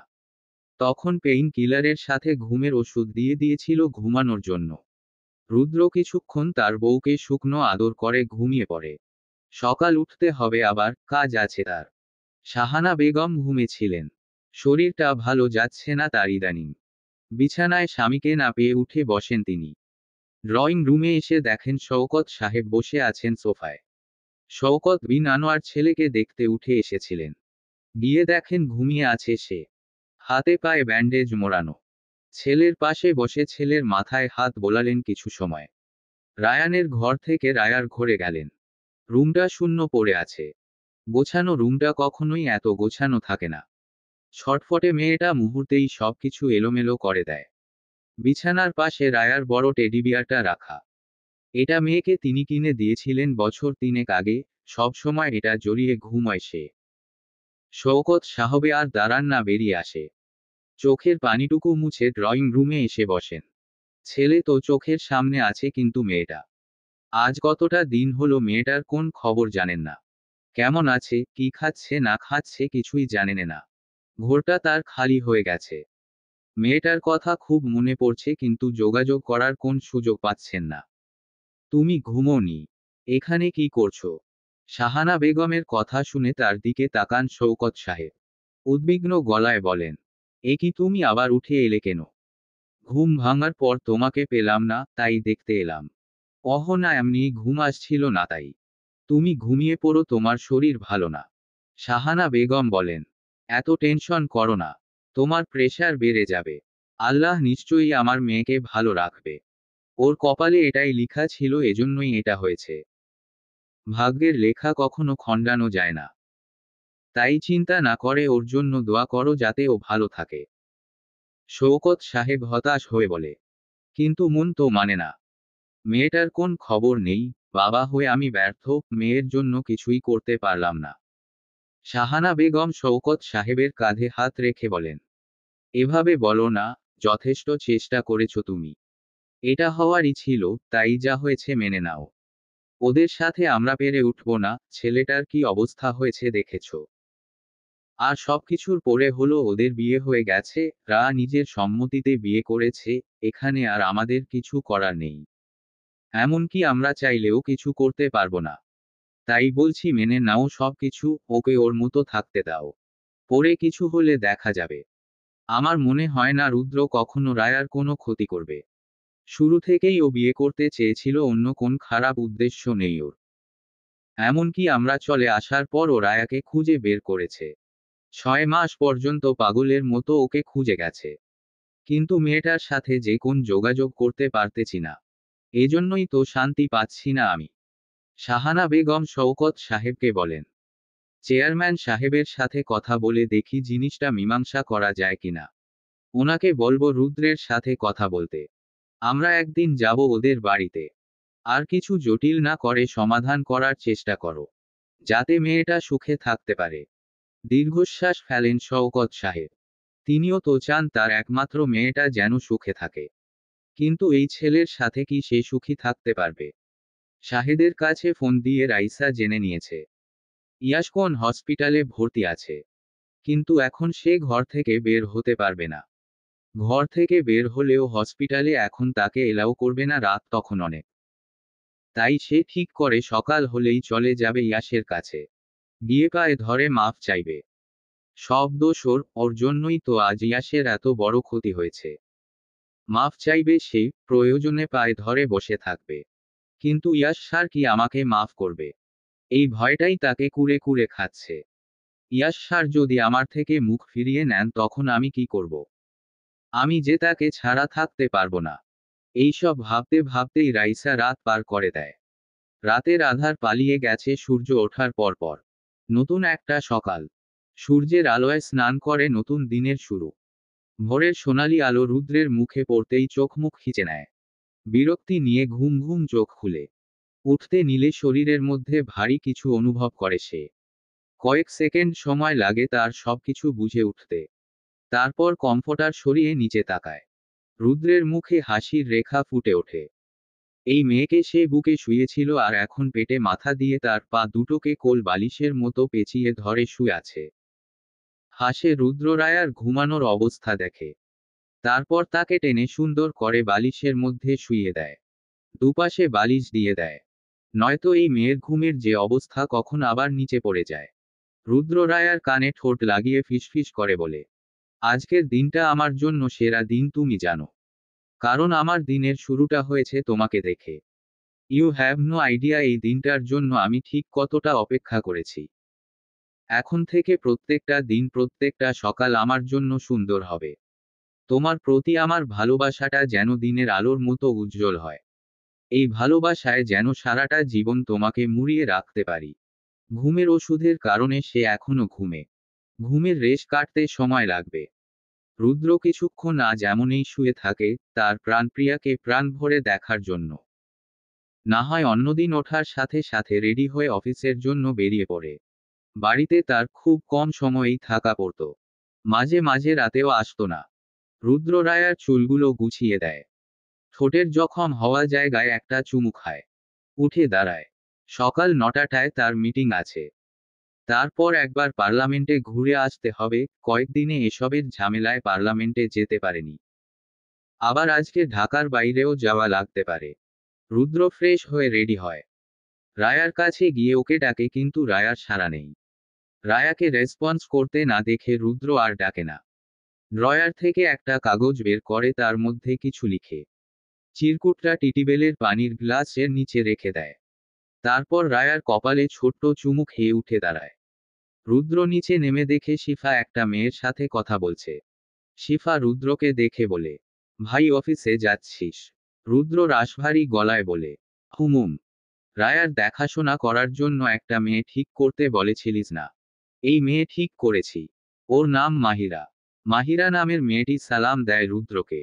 রুদ্র তাকায় ওর দিকে। 18-19 বছরের মেয়ে হবে। রুদ্র জবাব দেয় সালামের। রুদ্র রহিমাকে উদ্দেশ্য করে বলে, আমাকে ব্ল্যাক কফি দাও। তো তোমাকে তোমার কাজ বুঝিয়ে দেওয়া হয়েছে। মাহিরা নামের মেয়েটি মাথা নাড়ে। রহিমা রুদ্রকে কফি দিয়ে যায়। রুদ্র কফির কাপে চুমুক দিয়ে বলে, ইউরওয়ালাই জবি ইজ টু তাক কারি অফ মিউইফ। ওর সাথে সাথে থাকবে সব সময়। আমি আসার আগ পর্যন্ত। আমি চলে আসলে তোমার কাজ শেষ। ও ছাদে বা কোথাও যেতে চাইলে ওর সাথে যাবে। এই বাড়ির বাইরে কোথাও যাওয়া চলবে না। বাড়ির ভেতরে ঘুরতে চাইলে ঘুরবে। আর ওর কোন কিছু হলে তোমার জন্য তা ভালো হবে না। মনে রেখো, কাজে গাফিলতি মেনে নিব না আমি। আর ওকে কোন ফোন দিবে না। নিজের সাথে ফোন রাখবে না। এই কথাগুলো যেন আমাকে আর বলতে না হয়। মাথায় গেঁথে রাখো। সোলারি কত ঠিক করেছে দিদি তোমার? মাহিরা নত মস্তিষ্কে জবাব দেয়, 1,50,000। রুদ্র বসা থেকে উঠে যায়। হাতের ফোন পকেটে রেখে বলে, 40,000 পাবে। কিন্তু যা যা বলা হয়েছে তা মাথায় রাখবে। ও ঘুমে এখন, যে কোনো সময় উঠে যাবে। ওকে টাইম মতো খাবার দিবে। না খেলে আমাকে জানাবে। এখানে টেলিফোন আছে। ওকে। এত টাকা শুনে মাহিরার চোখ চিকচিক করে ওঠে। তড়িঘড়ি জবাব দেয়, স্যার আপনি চিন্তা করবেন না। আমি সব সময় ছায়ার মতো ম্যাডামের সাথে থাকমু। আর আমার ফোন নাইগা, আপনি চিন্তা করবেন না। মাহিরার সাথে কথা শেষ করে রুদ্র বেরিয়ে যায় অফিসের উদ্দেশ্যে। সকাল 8:29। রাইসা একটা সাদা রঙের টু পিস পরেছে। গলায় একটা স্কার্ফ পেঁচিয়ে রেখেছে। সাদা রংটা ইয়াশের পছন্দ। ইয়াশ স্যারকে সে বেশিরভাগ সময়ই সাদা পরতে দেখে সে। রাইসা রেডি হয়ে বেরিয়ে পড়ে। রাইসা বেরিয়ে যেতে নিলেই রিপা তালুকদার ডেকে ওঠে, এই রাইসা কোথায় যাচ্ছিস? রাইসা এই ভয়টাই পাচ্ছিল। কোনোরকমে বলে কলেজে। রিপা তালুকদার ভ্রু কুঁচকে বলে, আজ বন্ধ না? তোদের কলেজে না কিসের এক্সাম চলছে? রাইসা বলে, না, নোটিশ এসেছে যেতে হবে আজ। তাই তো যাচ্ছি। রিপা তালুকদার আর কথা বাড়ান না। মেয়েকে উদ্দেশ্য করে বলেন, সকাল আসতে। হসপিটালের কেবিনে শুয়ে আছে ইয়াশ। আগে থেকে কিছুটা সুস্থ সে। মাথায় 8টা স্টিচ পড়েছে। হাত পায়ে হাজারো আঘাত। পায়ে ফ্র্যাকচার। ইয়াশের মা খাইয়ে দিচ্ছে তাকে। এমন সময় কেবিনের দরজা নক করে কেউ। দরজায় শব্দ হওয়ায় ইয়াশের মা তাকায় দরজার দিকে। ইয়াশের মা এই মেয়েকে চিনেনে না, তাই সে জিজ্ঞাসা দৃষ্টিতে তাকিয়ে আছেন। অপরদিকে ইয়াশ ক্রোধে ফেটে পড়ছে। মা, এই মেয়েকে এখান থেকে বের করে দাও। ওকে বের করো এখান থেকে। বাবা, চিৎকার করিস না। ডাক্তার তোকে উত্তেজিত হতে না করেছে। ইয়াশের চিৎকারে রাইসা ভিতরে ঢুকে। স্যার আপনি শান্ত হন, আমার কথাটা একটু শুনুন। আমি এরকম কিছু চাই। এই চুপ। একদম চুপ। তোমার কোন কথা শুনতে আমি ইচ্ছুক নই। আমার সামনে থেকে চলে যাও এক্ষুনি। এই মুহূর্তে এখান থেকে বেরিয়ে যাও। রাইসা তবুও ইয়াশের কাছে গিয়ে বলে, বিশ্বাস করুন আমাকে। আমি কি? হেসে ওঠে ইয়াশ। বিশ্বাস? তোমাদের মতো মেয়েকে বিশ্বাস? যে নিজের বেস্ট ফ্রেন্ডকে বিপদের মুখে ফেলে দিয়েছে, তোমার মতো মেয়ের মুখে বিশ্বাস শব্দ মানায় না। আর আমি তোমার কোন কথা শুনতে চাই না। তুমিও বের হও এখান থেকে। ইয়াশ আর রাইসার মধ্যে এ নিয়ে কথা কাটাকাটি চলতে থাকে। ইয়াশের শরীরের অবস্থা খারাপ হতে দেখে এবার ইয়াশের মা বলে ওঠে, দেখো মেয়ে, তুমি কে আমি জানি না। কিন্তু আমার ছেলে অহেতুক কোন মেয়ের সাথে খারাপ আচরণ করবে না আমি জানি। আমার ছেলেকে আমি এই শিক্ষা দেয়নি। তাই বলছি, যা করার করেছো। আমার ছেলেটা অসুস্থ। তুমি এখন এখান থেকে চলে যাও। রাইসা কারোর কথা শুনতে নারাজ। সে এগিয়ে গিয়েই আসে, হাত চেপে ধরে বলে, আমাকে ক্ষমা করে দিন স্যার। আমি যা করেছি আপনাকে হারানোর ভয় করেছি। আপনাকে পাওয়ার জন্য করেছি। আমি আপনাকে ভালো। ঠাস করে শব্দ হয়। ইয়াশ ঠাটিয়ে চর বসায় রাইসার গালে। রাইসা স্তব্ধ হয়ে তাকিয়ে থাকে ইয়াশের দিকে। জীবনে কেউ কখনো তার গায়ে হাত তুলেনি। মুহূর্তেই ফর্সা গালে 3 আঙুলের ছাপ বসে যায়। রাইসা ছল ছল চোখে তাকায় ইয়াশের দিকে। ইয়াশ চেঁচিয়ে বলে, অসভ্য মেয়ে। একদম আমার গায়ে হাত লাগাবে না। ইয়াশ চিৎকার করতেই মাথায় হাত চেপে ধরে, তার সেলাইয়ে টান পড়েছে। ইয়াশের অবস্থা দেখে তার মা কান্নাকাটি শুরু করে। রাইসা ইয়াশের কাছে আবার যেতে নিলে এবার ইয়াশের মা চিৎকার করে লোক ডাকেন। হসপিটালে এত ঝামেলা দেখে ডাক্তার, নার্স আসে। ডাক্তার এসে দ্রুত ইয়াশকে দেখে। সব কাহিনী শুনে রাইসাকে বেরিয়ে যেতে বলে। কিন্তু রাইসা ইয়াশের অবস্থা দেখে আরো গোধরে বসে, সে যাবে না। এক পর্যায়ে হসপিটাল অথরিটি সিকিউরিটি গার্ডকে ডেকে পাঠায়। তারপর দুজন মেয়ে মিলে রাইসাকে এখান থেকে বের করে দিতে চাইলে রাইসা অসহায় চোখে ইয়াশের দিকে তাকায়। বারবার শুধু একটাই কথা বলে, আমি একটু থাকি না প্লিজ। স্যার সুস্থ হলেই চলে যাব, একটু থাকতে দিন না। কিন্তু কেউ শুনেনি রাইসার কথা। রাইসার এই আর্তনাদ উঠে পারেনি ইয়াশের মন। ঘুম থেকে ওঠে বেলা গড়িয়ে যাওয়ার পর। শরীরের চিনচিন ব্যথাটা এখনো কিছু রয়ে গেছে। এক হাতে মাথা চেপে ধরে উঠে বসে। মাথাটা ভার হয়ে আছে তার। উঠতেই দেখে একটা মেয়ে বসে আছে তার দিকে তাকিয়ে। ঘুম থেকে উঠে অপরিচিত একটা চেহারা দেখে ঘাবড়ে যায় রায়াকে উঠতে দেখে বলে, ম্যাডাম আপনি উঠছেন? আমি সেই কখন থাইক্কা বইসা আছি। তুমি কে? আমি, আমার নাম মাহিরা। আমারে রাখা হইছে আপনার দেখাশোনা করবার লাই। ছোট্ট করে বলে। অহহ। উঠে ফ্রেশ হয়ে নেয়। ম্যাডাম কি খাইবেন? বলে, এক কাপ চা দাও, মাথা ব্যথা করছে খুব। মাহিরা রায়ার কথা মতো যায় তার জন্য চা আনতে। পানি খাওয়ার জন্য গ্লাস নিতে গিয়ে দেখে একটা চিরকুট রাখা। চিরকুট হাতে নিয়ে খুলে দেখে, ডাকলাম উঠোনি, যখন এটা পড়বে তৎক্ষণে আমি কাজে থাকবো। আজ সারাদিন ব্যস্ততায় কাটবে। এইখানে মলম রাখা আছে, ব্যথা জায়গায় লাগিয়ে নিও। আর আজকে শাড়ি পরবে, ঠিক আছে? রেড শাড়িটা আলমারিতে রাখা আছে, প্যাকেটে পেয়ে যাবে। রুদ্র মাহতাব। আগের জায়গায় রেখে দেয় চিরকুটটা, পানিও খায় না সে। মলমটা ছুঁড়ে মারে দূরে। মনে মনে ঠিক করে ফেলে, পরবে না সে শাড়ি, শুনবে না কথা। কাল সে অনেক রিকোয়েস্ট করে বলেছিল একটিবার কথা বলবে বাবার সাথে। যখন এই লোক শুনেনি তার কথা, তখন সে শুনতে যাবে কেন? সেও শুনবে না। পরপর ধাক্কা সামলিয়ে উঠতে পারেনি আজমল শেখ। গতকাল তার দুইটা ফ্যাক্টরি আগুনে পুড়ে ছাই হয়েছে। আজ সকাল হতে না হতেই আরেকটা ঘটনা। তার অফিস সিল করে দিয়েছে। সেখানে এক্সপোর্ট ইম্পোর্টের পিছনে অস্ত্র ব্যবসায় থেকে শুরু করে সব ধরনের অবৈধ ব্যবসা করা হয়। এগুলো সব লিক করেছে কে সেটা সে খুব ভালো করেই জানে সে। কিন্তু এখন তার কাছে বাঁচার কোন রাস্তা নেই।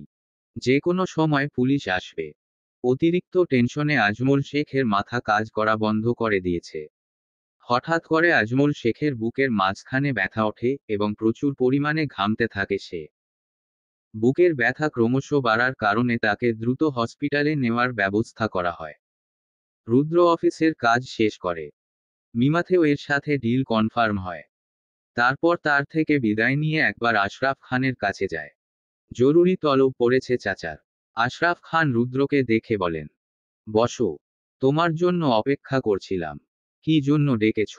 আমার কাজ আছে, দ্রুত বলো। রুদ্রের তোত্তারামিতে অভ্যস্ত আশরাফ খান। তার কাছে এসব নতুন কিছু না। তিনি এসব কথা ধরেনও না। বরং ঠান্ডা গলায় বলে, নিশার সাথে এমন কেন করলে? ও তোমার আপন ফুফির মেয়ে। তোমার বোন হয়। রুদ্র বিরক্ত কণ্ঠে বলে, বোন হয় ফুফির মেয়ে বলেই এতকাল ওর এই প্যানপ্যানানি সহ্য করেছি। ছাড় দিয়েছি। কিন্তু এবারও আমার কলিজায় হাত দিয়েছে। তাই যা করেছি বেশ করেছি। এ নিয়ে আমার কোন কথা বলার নেই। তোমার ভাগ্নির জন্য দরদ থাকতেই পারে, আমার বিন্দুমাত্র নেই। ও ওর কর্মফল পেয়েছে। শাস্তি অন্য ভাবেও দিতে পারতে। তোমার ফুফির কথাটা ভাবতে অ্যাটলিস্ট। সে তোমাকে পেলে পুষে বড় করেছে। যখন তোমার মায়ের প্রয়োজন ছিল, নিজের সন্তানকে ছেড়ে তোমাকে সময় দিয়েছে। সেজন্যই তো প্রাণে মারিনি। ফুফির জন্যই প্রাণে বেঁচে গেছে, এখনো শ্বাস নিচ্ছে। না হয় ওর যে আমি কয় টুকরো করতাম সেটা আমি নিজেও জানি না। দায়সারা উত্তর রুদ্রের। রুদ্রের জবাবে হতাশ হয় আশরাফ খান। এই ছেলেকে কিছুতেই বোঝাতে পারেন না তিনি। কেন ডেকেছ বলো, আজকে একবার সিলেট যেতে হবে। সিলেটে কেন? রুদ্র কফির কাপ হাতে নিয়ে বলে, ওখানে একটা আউটলেট করব। তাই জায়গা দেখতে যাওয়া। অহ। আজমল শেখ হসপিটাল অ্যাডমিট শুনেছ? হার্ট অ্যাটাক করেছে। রুদ্র আয়েশি ভঙ্গিতে পায়ের ওপর পা তুলে বসা। কফির কাপে চুমুক দিয়ে বলে, শালা এখনো মরেনি। কই মাছের প্রাণ? আশরাফ খান হেসে বলে, বাঁচবে না মনে হয়, কন্ডিশন তো শুনলাম ভালো না। বেচারা গদি হারালো। বিজেন্স, ফ্যাক্টরি, মিল সব শেষ। রাস্তায় বসার বাকি আছে। উহু এখনো শেখ বাড়ি বেঁচে আছে। ওটা শেষ হলে রাস্তায় বসবে। এত সহজে নিও না ব্যাপারটা। আজমল শেখের ছেলেকে হালকায় নিও না। খুবই ধুরন্ধর ছেলে। ইলেকশনের সময় কি করেছে দেখনি? ও আগে দেশে আসুক, ওর ব্যবস্থা তখন হবে। তখনও পারেনি, এখনো পারবে না। রুদ্র মাহতাবের সাথে পেরে ওঠা সহজ না। আচ্ছা এগুলো বাদ দাও, জানিয়ে তোমাকে আনানো। তোমার মামা ফোন দিয়েছিলেন। ওনাকে রায়ার বাবা মা বারবার ফোন দিচ্ছেন। ওরা চাচ্ছে জিনিসটা মীমাংসা করতে। সব কিছু স্বাভাবিক হয়, সুন্দর হয়, এটাই চাচ্ছে তারা। আমারও এটাই মনে হয়। অকারণে ঝামেলা না করাই ভালো। আর রায়ার সাথে তোমার থাকতে হবে। এমন করলে ও কখনো তোমাকে মন থেকে মেনে নিবে না, তোমার সাথে স্বাভাবিক আচরণও করবে না। একটা সুন্দর স্বাভাবিক দাম্পত্য জীবন চাইলে এসব জেদ বাদ দাও। একটা মেয়ের কাছে বাবা মায়ের থেকে আপন আর কেউ নেই। তাই ওকে ওর বাবা মায়ের সাথে কথা বলতে দাও। ওদের দেখা করিয়ে দাও, প্রয়োজনে ওকে সাথে নিয়ে ঘুরে এসো। রুদ্র রুষ্ট কণ্ঠে বলে, নট অ্যাট অল। সবকিছু তো প্রথমে স্বাভাবিক ছিল। অস্বাভাবিক করেছে ওরা। এখানে আমার কোন দায় নেই। যা হয়েছে, হচ্ছে, সবটাই ওদের জন্য হচ্ছে। 6 মাস সাফার করেছি আমি, আর দুদিনেই ওদের এই অবস্থা। এখন কিছুই করার নেই। আমি করব ও না, ঠিক যেভাবে আছে সেভাবেই থাকবে। আমি কারোর হিসাব বাকি রাখি না। আমার বউ আমি সামলে নেব। ওদেরটা ওরা জানে। 1 বছর যাক, তখন ভেবে দেখব। আর এসব অহেতুক কথা আমাকে বলবে না। বলে রুদ্র উঠে দাঁড়ায়। মাহিরার সাথে রায়ার বেশ ভালোই বনেছে। রায়ার স্বস্তি এটাই, কথা বলার মতো কেউ হয়েছে। এই দম বন্ধকর পরিবেশে তার মনে হচ্ছিল সে মরেই যাবে। এই কটা দিন সে কিভাবে দিন কাটিয়েছে সেটা শুধুমাত্র সেই জানে। অবশ্য এখানে তার অন্য একটা উদ্দেশ্য আছে। রায়া চাইছে মাহিরাকে কোনোভাবে পটিয়ে একটা মোবাইলের ব্যবস্থা করতে, যাতে সে তার বাবা মায়ের সাথে যোগাযোগ করতে পারে। এজন্যই মাহিরার সাথে ভাব জমাচ্ছে সে। আর মাহিরা তো রায়ার ছায়ার মতো 24 ঘন্টা ওর সাথে সাথে আছে। তার মূল উদ্দেশ্য হলো রায়ার বিশ্বাস অর্জন করা। তাই তো রায়ার সাথে এত ভাব জমাচ্ছে। রায়ার মন জুগিয়ে চলছে। আহসান ড্রাইভ করতে করতে বলে, সার কোথায় যাব? ফ্লাইট তো 4টায়। এয়ারপোর্টে যাব এখন। রুদ্র রাশভারী গলায় বলে, বাসায়। রুদ্রের কথায় ভ্যাবাচেকা খায় আহসান। আবার মনে পড়ে, না স্যার তো বিয়ে করেছেন, এখন তো ঘন ঘন বাড়ি যাবেননি। নতুন বউ বলে কথা। তাও আবার স্যার, কি পরিমাণ পাগল ম্যাডামের জন্য এটা তো সে ভালো মতেই জানে। চোখে হারায় স্যার ম্যাডামকে। রুদ্র বাড়িতে ফিরে তড়িঘড়ি রুমে যায়। তার তরস সইছে না তার প্রাণপ্রিয় বউকে শাড়িতে দেখার জন্য। শাড়িটা সে লন্ডন থাকতে নিয়েছিল। তখন থেকেই কল্পনা করেছে এই বেশে রায়াকে কেমন লাগবে। কিন্তু মাঝখানে এত কিছু হয়ে গেল। কিন্তু এখন বউ তার কাছে, এখন সব শখ পূরণ করবে সে। কল্পনায় যেমন ভেবেছিল তেমন দেখাবে নাকি আরো সুন্দর দেখাবে তার বউকে। এসব ভাবতে ভাবতেই রুদ্র রুমে আসে। কিন্তু রুমে ঢুকে কোথাও রায়াকে না দেখে কপালে ভাঁজ পড়ে রুদ্রের। একে একে রুম, ব্যালকনি, ওয়াশরুম চেক করে, কোথাও নেই রা। দ্রুত রুম থেকে বের হয়ে চিৎকার করে ডাকতে শুরু করে রায়াকে। রুদ্রর চিৎকারে রহিমা দৌড়ে এসে বলে, ছোট সাহেব, নতুন বউ তো ছাদে। আজকে যে নতুন মাইয়াডারে রাখলেন ওর সাথে। আমি মানা করছিলাম না যাইতে। কিন্তু নতুন বউ হুনে নাই। শিফা ম্যাডামও বাড়িতে নাই। আমি কেমনে কিছু কইমু। রুদ্র দ্রুত সিঁড়ি বেয়ে ছাদে যায়। হাতে সময় নেই তার। এই সময়ের মধ্যে সে এসেছে শুধুমাত্র এই মেয়েকে দেখার জন্য। আর ঘরে এসে দেখে সে নাই। মেজাজটা হুদাই বাড়ছে রুদ্রের। কাজের চাপে সে এমনিই বিরক্ত। দম ফেলার ফুরসত নেই তার। একসাথে এতদিক সামলাতে সামলাতে মাথা নষ্ট তার। রুদ্রের আওয়াজ শুনেছে রা। মাহিরা বার বলছে, ম্যাডাম স্যার আইছে, নিচে চলেন। কিন্তু রায়ার কোন হেলদল নেই। এক দৃষ্টিতে আকাশের দিকে তাকিয়ে আছে। কতদিন পর খোলা আকাশ দেখছে। রুদ্র উপরে এসে রায়াকে দেখতে পায়। ছাদের একদম কিনারা ঘেঁষে দাঁড়িয়ে আছে, খোলা চুল। কিন্তু রুদ্রের রাগ উঠে তখন যখন দেখে রা তার কথা শোনেনি, শাড়ি পরেনি সে। রুদ্র রায়ার কাছে গিয়ে তার হাত চেপে ধরে। রা পিছন ফিরে তাকায়। মাহিরা বলে, স্যার আমি কইছি। রুদ্র হাত উঁচিয়ে থামিয়ে দেয় তাকে। মাহিরা চুপ করে যায়। রুদ্র কিছু না বলে রায়ার হাত ধরে টেনে রুমে নিয়ে আসে। রুমে এসে রায়ার হাত ছেড়ে দেয়। এক হাতে দরজা লক করে। তারপর গিয়ে ডিভানে বসে। তোমাকে কি বলেছিলাম আমি? রা জবাব দেয় না। রুদ্র আবার জিজ্ঞেস করে, শাড়ি পরোনি কেন? রা তখনও নিশ্চুপ। রুদ্র চোখ বন্ধ করে আঙুল দিয়ে মাথার এক পাশ চেপে ধরে আছে। এর একমাত্র উদ্দেশ্য নিজেকে শান্ত রাখা। রা রুদ্রকে সাইড কাটিয়ে সামনে থেকে চলে যাবে। রুদ্র চোখ খোলে। গম্ভীর গলায় বলে, দাঁড়াও, কিছু জিজ্ঞেস করছি আমি। শাড়ি পরতে বলেছিলাম না, কেন পরোনি? রা রুদ্রের মতো একই সুরে জবাব দেয়, আমার ইচ্ছে হয়নি, তাই পরিনি। তার মানে চিরকুট পড়েছে, তারপরও ইচ্ছে করে পরনি। রা কিছু বলে না। রুদ্র অতি ঠান্ডা স্বরে বলে, যাও এখন পড়ে আসো। কিন্তু রা তখনও ঠায় দাঁড়িয়ে আছে। তার কোন নড়চড় নেই। এর মানে এটাই, সে রুদ্রের কথা মানবে না। রুদ্র দুহাত মুষ্টিবদ্ধ করে নেয়। রাগ নিয়ন্ত্রণ করার চেষ্টা করছে। রুদ্র নিজেই অবাক হচ্ছে তার ধৈর্য দেখে। সে তারপরও ক্লোজেট থেকে লাল রঙা শাড়িটা বের করে রায়ার হাত উঁচিয়ে তার হাতে ধরিয়ে দেয়। আর একটা কথাও না বলে যাও পড়ে আসে। গো, খানিকটা চেঁচিয়েই বলে রুদ্র। রা তার হাতের মাঝে থাকা শাড়িটা ছুঁড়ে ফেলে নিচে। রুদ্রের থেকেও জোরে চিৎকার করে বলে, বলেছি না পরব না শাড়ি। তারপর ওকে। রুদ্র ঠাস করে এক থাপ্পড় বসায় রায়ার বাম গালে। এত জোরে থাপ্পড় খেয়ে রায়ার মাথা ঘুরে ওঠে। গালে এক হাত দিয়ে পিছে সরে যেতে নিলে রুদ্র রায়ার বাহু চেপে ধরে বাজখাই গলায় চিৎকার করে বলে, গলার শাসি টেনে ছিঁড়ে ফেলবো বেয়াদব কোথাকার। কার সাথে গলা উঁচিয়ে কথা বলিস তুই? কাকে তেজ দেখাস তুই? এখনো তেজ কমে না তাই না? এখনো তেজ কমে না তোর? আমার ধৈর্যের পরীক্ষা নিচ্ছিস তুই?